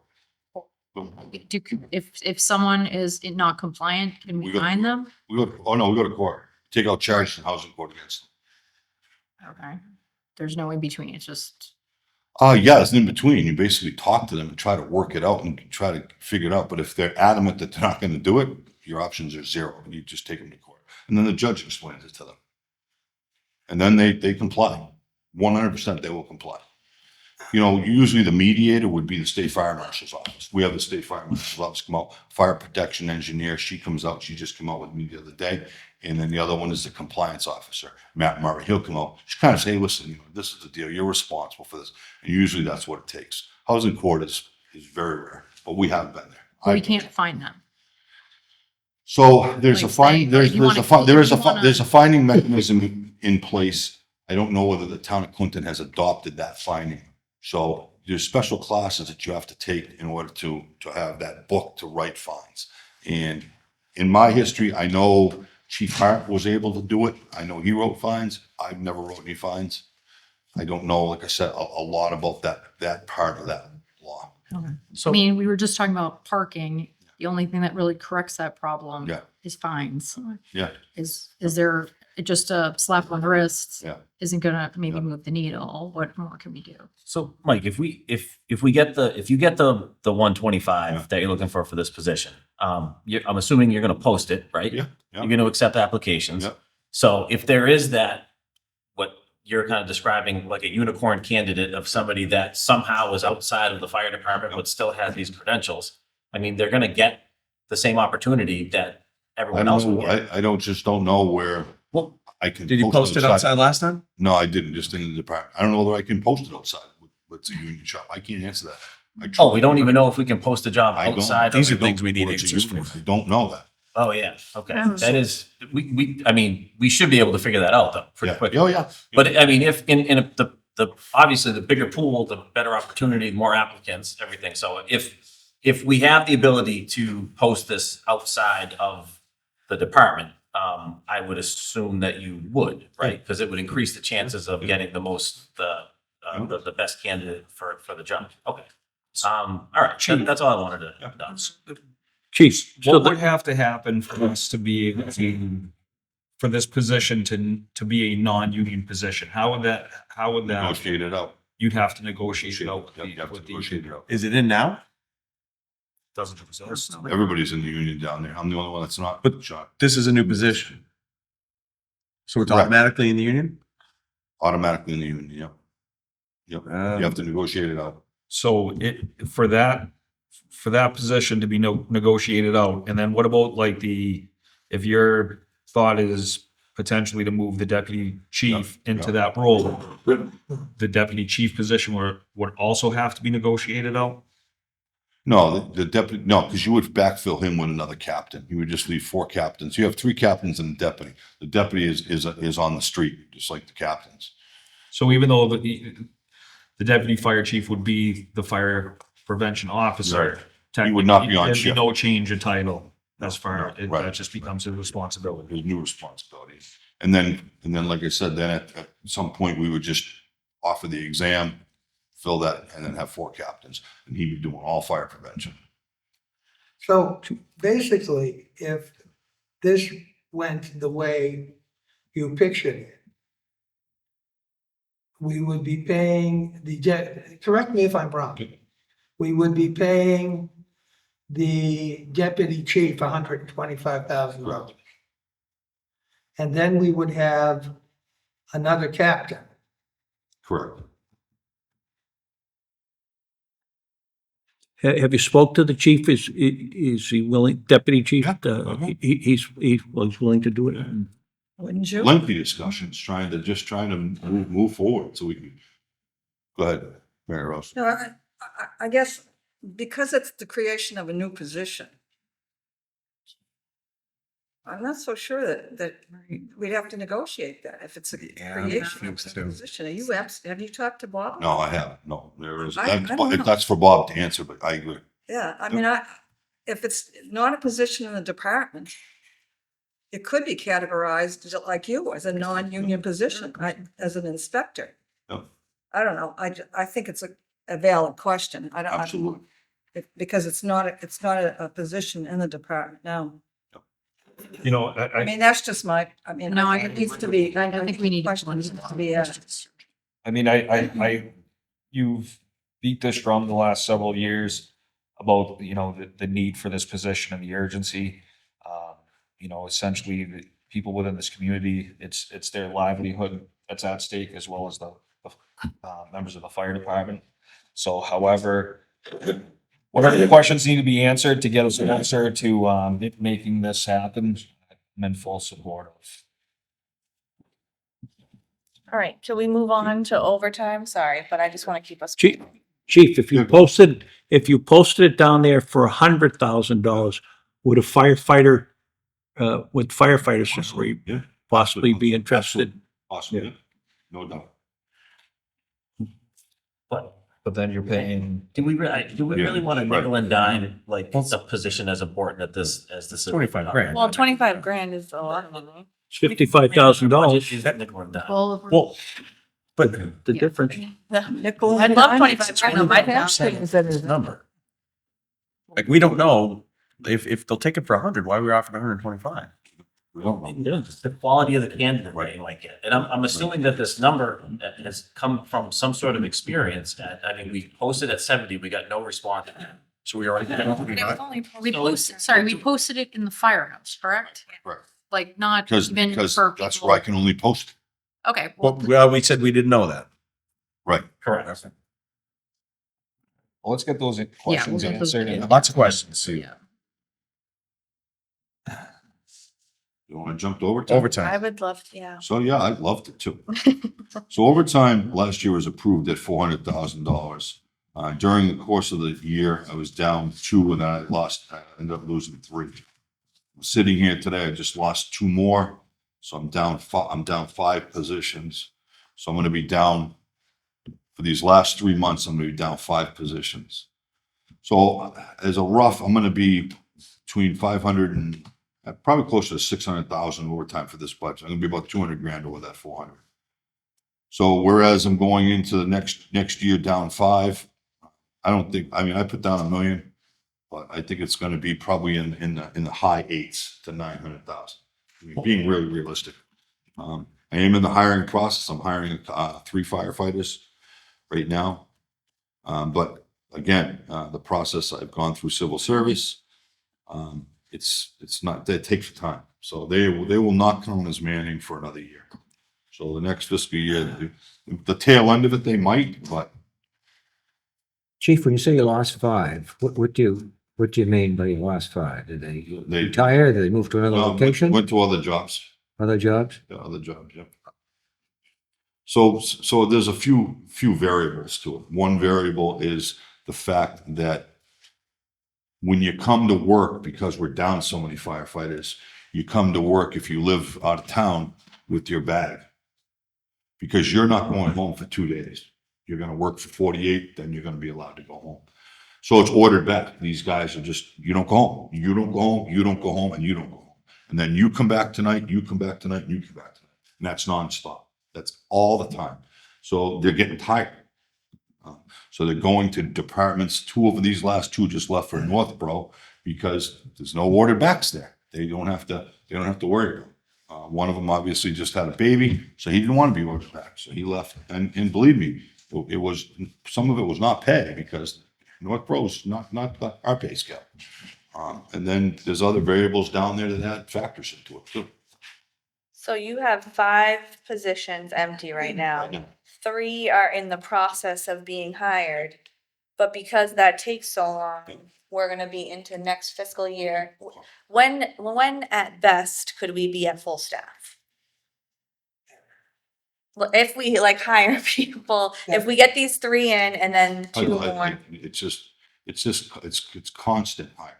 I mean, for some years. By So- the time they get out of the academy, somebody else will have gone. It's never, the civil service system guarantees that there is never a full, group of Complement. firefighters and that we're always paying overtime. So as of today, there are no Clinton residents on the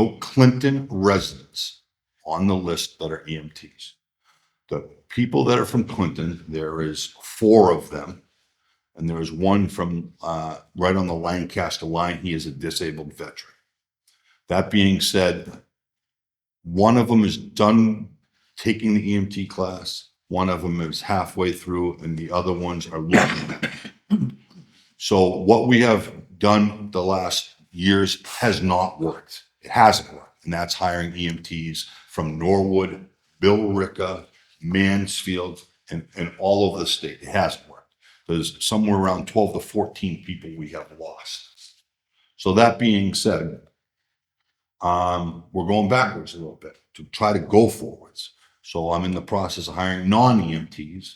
I'm working with Bob Gibbons to get a letter together saying that when you sign it, you just say that you have so many months to be an EMT or you don't have a job. I'm working that out with Bob.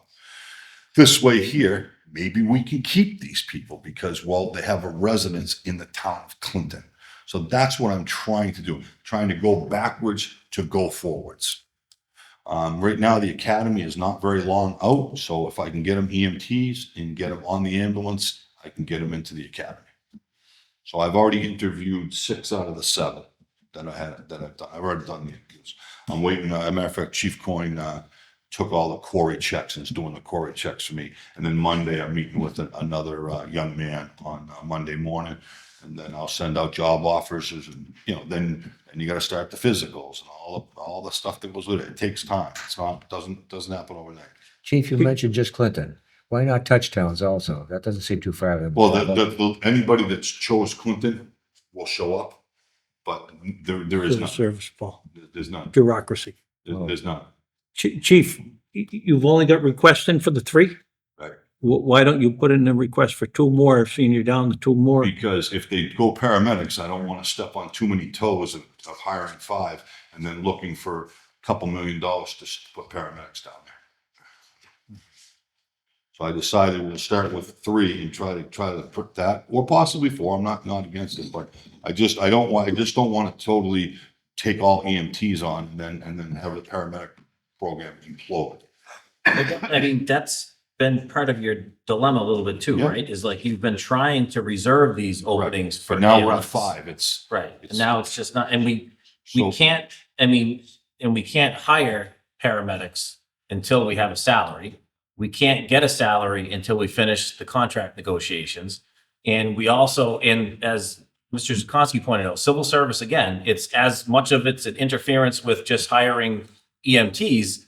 It's an even greater hindrance with hiring paramedics if we're trying to go to ALS. So, I mean, it's not to like, I don't want to move this into the ALS discussion, but I mean, it's just, it's starting to jeopardize implementation of ALS right now, which is it literally kind of like a life and death thing to people in this town.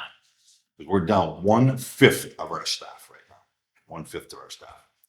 So could we segue into just ALS, any like update? Did we have one person that on the staff who was getting certified paramedic?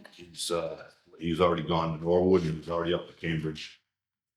His starting pay right now in Cambridge is $111,000. For a paramedic? For a paramedic, $111,000 Okay. for the city of Cambridge. Hey, God bless him. Young kid, great kid. So there's still not a lot of headway there because it's in union negotiations. Exactly. We had more fights about this. My only other question was, sorry, I don't want to move. Does anyone have anything else to say about overtime or? I just had a question on the uniform expense. Is that part of like the union contract, or is that just its own separate? Uniform, it's just, no, the uniform allowance is for your uniforms. And then the rest of it is, the expense is for, we buy turnout paper, firefighters, their gear. And through it, so it's a program because if you buy all the gear at once and it all expires at the same time. So everybody now, because of the ARPA money, we bought a second set of gear. So now through attrition, slowly, you buy 4 sets of gear. And then over the time of 5 years, everybody has a new set of gear. So you're constantly keeping the gear, and it's not like the burden of $200,000 for gear all at once. Because you've got a life expectancy on the gear, and then NFPA doesn't recognize it. You can't even go to the academy that they allow to. And then the other stuff is like when we hire people, that money there, we buy them their uniform. So we buy them the pairs of pants, their shirts, their uniforms that they set. And then after that, their clothing allowance that they get, which is $1,000 a year, pays for the rest of it for their career. Okay, gotcha. So that's it. I just basically kind of, what was that one? Yeah, just with the increased cost on the gear. Right now, it's so a firefighter's jacket and a pair of pants. Now that's not the $600 for the boots. That's not the hood. That's not the helmet. That's not the gloves. That's just his jacket and his pants. It's $4,000 per person right now, sitting here today. So then you add the boots on. I think the boots are like $615. I'm not sure on the helmets because I had a bunch of helmets, but I'll say 150. I may be wrong, maybe a couple hundred. Hoods around $100, around $100 for gloves. So a full ensemble is about $5,000 a person. So then, other than that, not a lot of change. So basically on the bottom. So when I came up to the board and I got the board to agree to taking on the fire alarm system in the town of Clinton. So we took on the fire alarm system in the town of Clinton, and the plan is to, once it's up, everything is totally operational, is to charge like $300, like Sterling, $300 per box to monitor the box. So just say we have 100 boxes in town, so $30,000 a year is income. So I kind of asked Jimmy Boudry, he was doing the fire alarm, but there's no wires anymore, so he does all the streetlights. If he would be interested in doing the programming and stuff at the police station, and basically he said he's not interested. It's okay. So then we had a firefighter in the station that was doing it. He was doing it. So the town of Sterling, Lieutenant Tom Kokonak, he's the one that kind of gave us all the information how this process would go. He's been involved in the programming and everything, and he ended up training this gentleman. So then basically that gentleman has the same last name as I do. And then I received a letter from the ethics board because he had the same last name. He could be doing that work because he doesn't have training. So that's incorrect, those statements. I have a letter from Lieutenant Kokonak, who's the one with AES, who's trained that individual. So that individual has said, you know what, he's not going to do it. So he was doing it basically, I think I maybe paid 4 hours overtime when he was being trained at the dispatch center with the chief. And maybe twice I did that. And then the majority of it, when he was on duty, he would go around and check the boxes and just try to figure out the troubles. So basically right now I have nobody to do that. On the bottom, I picked a number like $5,000 just to incentivize somebody to want to do it. We need somebody that's got to go in and program these. There is some liability to it. You got to make sure that the address and the programs, everything line up. The lieutenant is willing to train anybody that we decide we want to hire. Again, we can figure something out with, if I got to go to the personnel board to get somebody to do it outside the fire department, I don't know. I'm just saying right now, that's where it went. It was going good, but then the wheels fell off. That pay is obviously going to be covered once we get, implementation of a fee schedule. So a fee schedule would be, like I said, $300 annually to monitor their equipment. And all we do is we just go out, check the troubles, check the supervisories.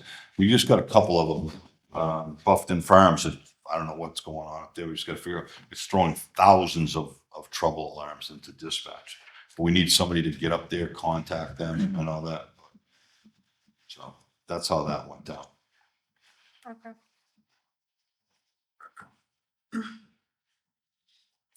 Any other questions or comments? So I think How we'll many definitely, firefighters do you currently have? I'm down 5, so I got 20. 20? So I should have 25, Mary. Yeah.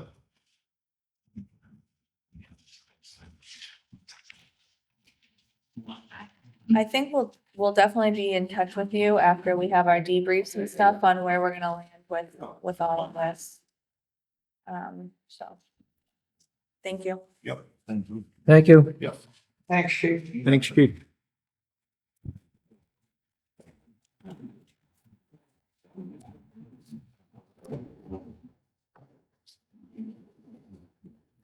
All right, so we power through 2 more agenda items. So 2 things, the town administrator salary and the treasurer salary, I think, Julie, you asked to add as well. Yeah. So before we kick it off, I think I had to leave last time, but let's just all have a very civilized, calm discussion about this. My opinion on it is what's up to the finance committee is whether or not we want to support increasing the salary in the budget. And we might not be ready to do that right now because we haven't even put the budget together for this coming year. But whether or not, I just want to keep the discussion. We can't talk about what happened in executive session. We can't talk about whether or not somebody wants to leave or they're being asked to leave. Either way, if either of those two things have happened, we still need to fill this position and we don't want to be in a place where we can't fill it. So let's just keep that in mind as we move forward in this discussion too. And like I said, we don't have to, we might not be able to approve numbers today, but whatever you've heard that might have happened in an executive session should not be a topic for us to discuss in this meeting. So, Julie, Yeah, I went back to Human Resources to update him on the discussion. We had asked him to come to us with his research and his suggestions. Excuse me, could you keep your voice up, please? I went back to the HR director. Yeah. And he said that we've asked him to do his research. He suggested the salary of 181 based on his research. I said at this point, and given the time frame, there isn't support for that, or there hasn't been a discussion on whether to support it or not. We're kind of at a limbo. I asked him what his professional opinion was about posting it at Michael's current salary, which is $159,000. He strongly said he just strongly discouraged us from doing that. So that is the current situation. Unless Michael is choosing to rescind his position, we have to move forward as if a new person will be in that situation. If he is choosing to rescind, then he can do that in a public meeting, or he can do that to our board in writing. Until that point, we have to go under the assumption that he will no longer be here on July 1st and move forward to fill that position. So that is the update on that. For those of the people who were part of the treasurer collector salary. sorry, could I ask Sure. one question on post? Legally, we can post without a salary. Massachusetts state law is changing, but we verified, pay transparency is not legally in effect until October. Right. So if it continues through to October, we will then be legally required to provide a range of salaries. Most towns, in fact, almost everyone I've seen in my research, post a salary because of the quality of candidates you get. If someone's a professional in this area, they might not do their, go through the motion to apply for a job and to, fill out that information and whatnot. Might not be advantageous for them if they have no idea what they might get paid. At this point, we might be like trying to recruit versus just opening the door and saying who wants to come here. So it really is not a smart idea on our part to not post it with the salary. It's public information. People can find out what the current town administrator makes. And it can be a huge waste of time. Because Total waste of time. You can have candidates that are interested. Mhm. You can spend time talking to them further, having them in for more discussions, waste hours talking to them, and then the subject of salary comes up and they're like offended that you're even, it's just like you've just completely wasted your time reviewing their resume, talking to them. That happened to us with the facilities director search on a couple of occasions, and it was just a huge waste of time. Yeah, and then if, and we can separate, but if you, in the circumstances with the treasurer collector, we did post a range. We did ask the consultant who we were looking to hire, Community Paradigm, what their opinion was of that salary, and they said they felt it was too low. And I wouldn't say they declined to help us, but they said, again, it would not be worth our time because they don't feel like the quality of candidate you will get given this range. And the result is we did not find a suitable candidate even yet. And now we have hired a consultant to fill in the gaps that we're experiencing now in the absence of having a treasurer collector. So these are the personnel issues that we're grappling with weekly. And so that is why I wanted to kind of bring it up again as to make sure we're clear on some of the hurdles we're trying to. If I may, what was the range for the treasurer collector? It was, I believe 70. Let's see. 79,000 to 105,000. 75 to 105,000. 79,000 to 105,000. Okay. That's the recommended posting? That's what was posted. Oh, okay, all right. I think that's based upon the current, the step of the yeah. grade. That's the salary range. That's I would expand 79 to 105. What the deal If I may, treasurer get? Within that range. Within that range. Oh, is that what John Kittredge had? if I may, I was on that search committee. And as Julie said, John Petron's firm had declined even getting involved in it. So the town chose another firm to do it. That's not entirely accurate. Well, I mean, that's what I was told. That's what I was told. I don't want to, get into any kind of disputes. That's what I was told. So if that wasn't the case, so be it. But anyways, we interviewed, and honestly, we didn't really have any top quality people. The person who was represented the company that did the consulting, he was a practicing attorney. He had been a selectman in his community. He had been a member of the finance committee. The town he lived in was Plainville, I believed. And we had this discussion with him, and his feeling was that at that price range, and even increasing it substantially, we were still going to find much difficulty in finding qualified people because it's a very specialized position, and people are staying in the private sector because it demands that kind of money. So that's where we were at. We really, again, could not say to you people or to the Board of Selectmen that there was anybody of any quality to do. And I believe if you took the three top positions in the town of Clinton, the treasurer is definitely within those three top positions. I mean, a lot counts on that position, obviously, all our finances. So I think and I have always felt that position needed to have more money in it. The person who was in it before, he did an incredible job in the 10 years he was here. And I give him a lot of respect for staying for the money he was getting because he did an excellent job for the town of Clinton. So that's just a little bit of background. I mean, it's going to be your decision as a board and what you choose to put in there, but it's still going to be a very difficult position to fill for the town. Well, I guess that's my question though, like what are you looking for from us? And what is required of finance committee to move both of those forward? It sounds like for the treasurer, is it more of an issue of being classified in the wrong I think category? I think it's not classified in what it should be, to be perfectly honest with you.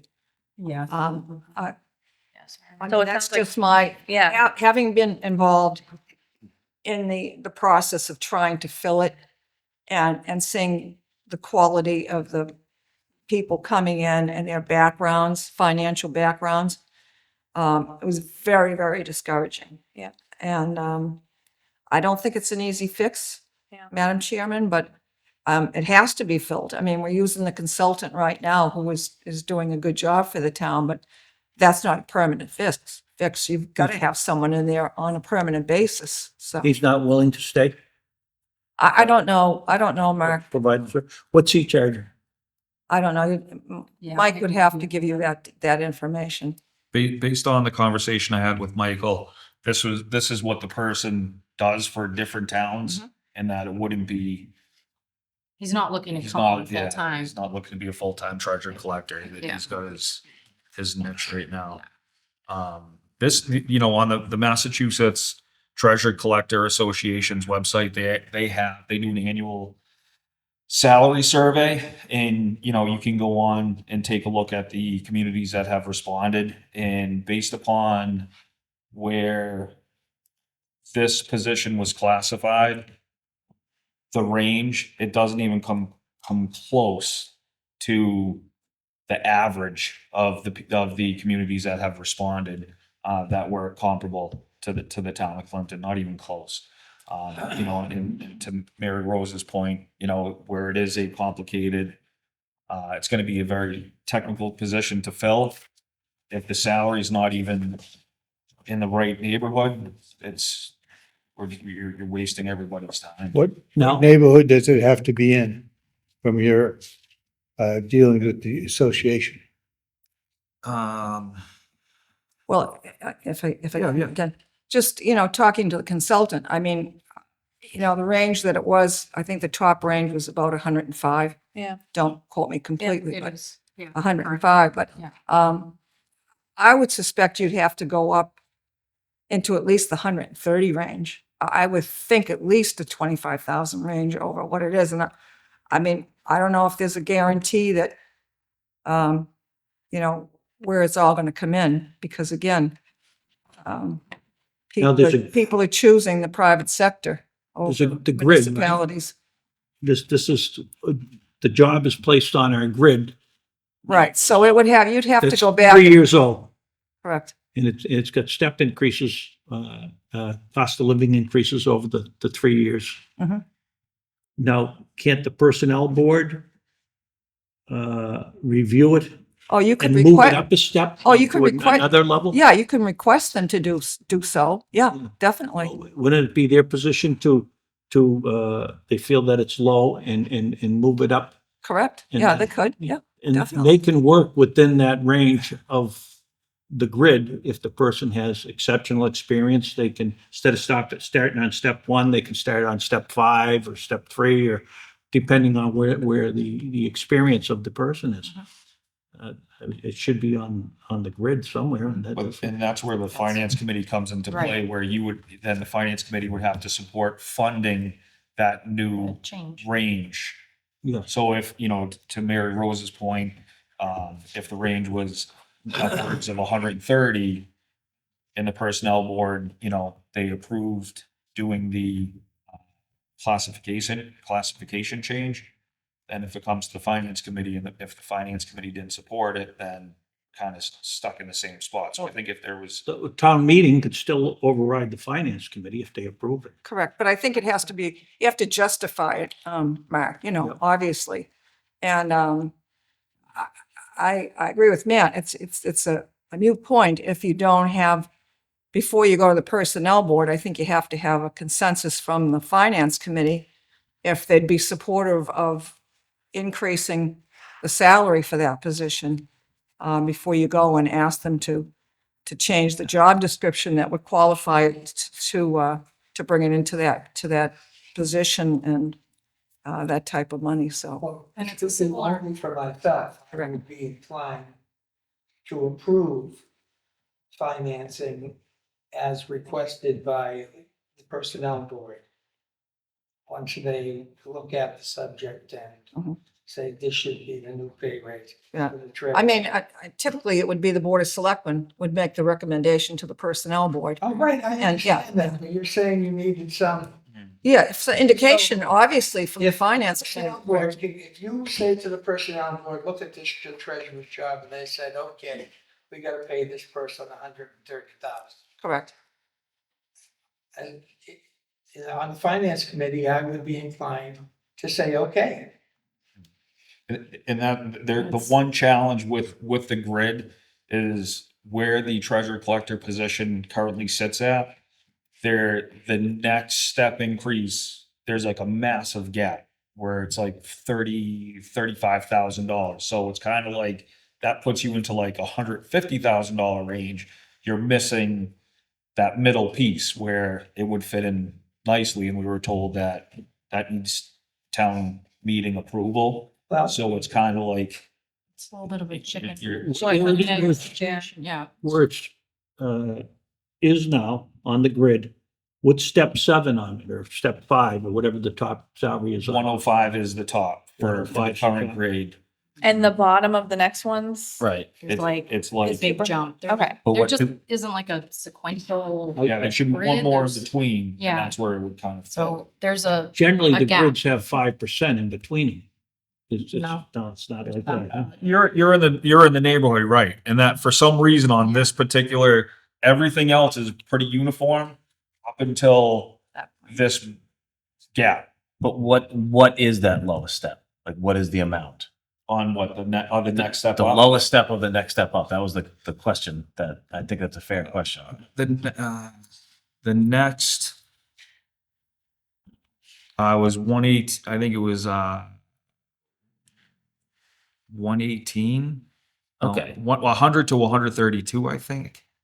All right. So That's if H, but then I guess all I'm saying is if the lowest step of the next jump up, even though it's not ideal, as long as that lowest step is less than the amount that we're talking here, which is like 125, 130, then couldn't we just get this settled with the personnel board and get that position moved up? And if we want to at town meeting, move stuff around to make it like cleaner, but just for the sake of like hiring somebody and not having to wait until town meeting to Well, get that, I mean, well, it's also I- too, we have a, well, I'm I'm sorry. sorry, we have a consultant in place, like we've kind of stopped the bleeding there. Like, that's not a long-term fix. We do have to make some moves to make that a more sustainable situation. So yes, I think this is the strategy of like, all right, let's moving forward with the personnel board. If that has to be approved at town meeting, so be it. And then perhaps start the search from scratch again. Madam Chairman, I just, we're only a couple of months out of town meeting. Why don't we just make it clean and go to town meeting and then have the finance committee approve it for town meeting and then get the authorization to move the step in between so that you can do it all in place and you're not missing, you know what I'm saying? You're kind of going to the personnel board, but you're missing that step. And then the finance committee, you can put it on the floor at town meeting. Why not? We're in April already. Town meeting's the beginning of June. So you're talking 2 months. Yeah, no, I don't So disagree with that. all I'm plan. saying is, It's, instead of, kind of skirting it, let's do it the right way. And just for a point of clarification, because I was incorrect in what I had said. So currently it's classified as a G, which is up to 96,000. Right. And so the next step up would be the H, and then that would put that position online with the facilities director, the DPW, and the fire chief. So that's where it got a little bit. What's the So what's the That was lowest? 100 to 132. But there's big 100 gaps. to 130? There's big gaps. Yeah. Yeah, Hit their heads. they'll be, but there's a lot they'll of be higher gaps in than that at the too, top. so. Yeah. Well, the personnel board, it's in the personnel bylaws, from what I remember, that they can put him if they approve to go up to H, and H is 100 to 132, they can, if they have training and experience that makes them overly qualified, they can go up a step. They don't have to put in the time. They can go from step 1 to That's the step town- 5 or step Town 7. administrator has that. Town- That's that's that his- would be his the decision. judgment call. But yeah, that's up to the personnel board, finance committee. Town administrator. administrator. Town administrator? Either way, it's not us. It's not. Yeah, we would approve it, but that's how it'd be brought to us after it was approved. So we should definitely be doing like all those things to kind of help the situation. I wish we had the luxury of that in terms of hiring for the town administrator. Not to, I don't want to beat a dead horse, but this range that we just described sounds like it's right within what we're looking for the salary that we're proposing. Yeah. If that range is between 100 and 132, and we're saying that we need somebody around 125, I just don't know what we're waiting for. I agree with you, because Well, I do now that you, I thought Yeah, you said, yeah. you were saying it, because I didn't have it in front of me. I thought you said you were missing a gap. Right. Yeah. There was a gap, but Yeah. then when you made that clarification. So can you repost the treasurer job with a new range? We could, right now, it's like not, I mean, right now, we've kind of stopped the situation there, so I'll defer to the town administrator as to how he wants to move forward, but I mean, I think we do have to do these kind of like housekeeping things Mhm. to keep us in line with what's happening at the market rate. You'd never be able to fill The it town within the next 2 months administrator's anyway. position, like, is off the grid, so it Yeah. doesn't exactly apply, but like I said, the counsel I've been given from Community Paradigm, who does this every day for a living, from our HR director, is to not post it at the current salary. But I think without the support of your board, we may not have a choice. So, Or post it with no range? or no range, which might even be worse, so. I guess I'm not that's sure. what we Is have there to- Yeah. any more I guess. discussion or any other? Well, I'll dive into the town administrator business. And I We're think talking we about the should- salary too, just to be Yeah. clear. Yeah, Yeah. for the position, whoever's in the position. That's right. Okay, That's just what wanted to make sure we're clear. I mean, I would support any reasonable recommendation that the finance committee wants to make. I just did a little quick math just to get the conversation going. And I thought, well, right now, we're paying $160,000 a year, Yeah. round figures. If we increase that by 5%, it's $168,000. So if we said that we would look favorably upon funding the town administrator's position for anywhere from 168 to 181, whatever. But if somebody wants to I'll second start that. running with, I didn't make a motion, but I Oh, mean, okay. see, and I was one of the main fighters with you, Mark. I figured maybe somebody else should make a motion. Okay. I'm just trying to get some people talking, that's. So what we would be looking for would be the ability to post a range up to 180K. Yeah, I think. Yeah, that's the recommendation. I mean, typically when you post it, it's 180 plus or minus, so you have some leverage, not just that's the ceiling, but at this point, I'm gonna certainly take that. If that's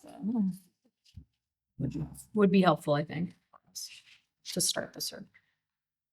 So it's gonna be a range posted or just a 180 mount?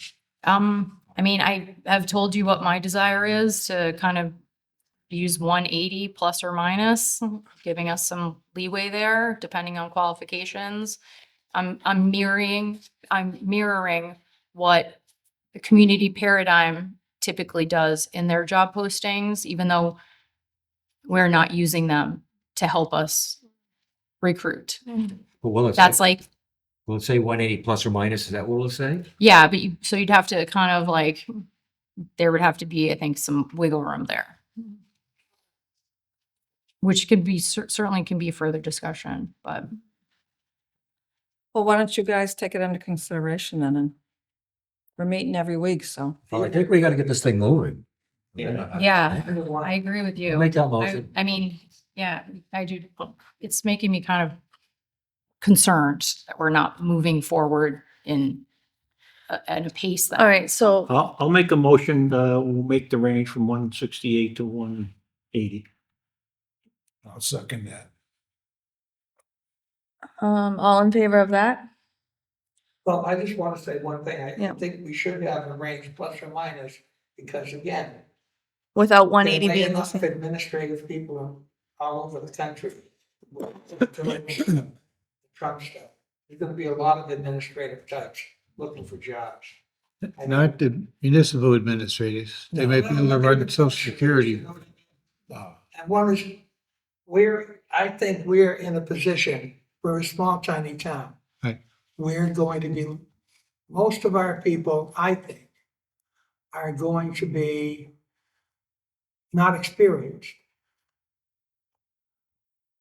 I mean, we'd be happy to get someone experienced, but anyway, I'm basically in support of this motion. I just wanted to say Yeah. that. Motion again, 160 to 180, is that what? it is? 180. So his motion was seconded? I'll second. Was there a plus or minus? Yeah, 180 Yeah. plus minus is. Or How what- much Well, is plus and how much is That's not the minus? motion on the table, but that is our desire. The motion on the table is 168 to 180. The desire is to do like a 10, like, can we pick a number, 10%? 10% plus on 180, That's right. Yeah. but So 10% on 180, so up to 198?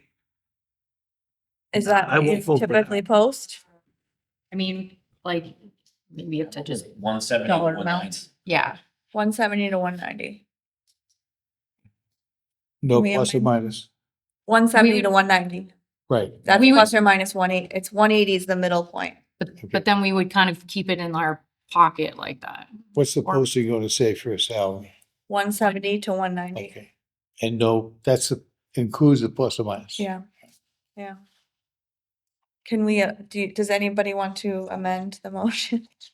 Well, it's a couple motions been made and seconded, let's, So you can You can amend so it. we can amend. But now we do this. I'll make the motion, we amend the motion to read 170 to 190. Is that what it was? Yes. I'll second that. Any other discussion on that?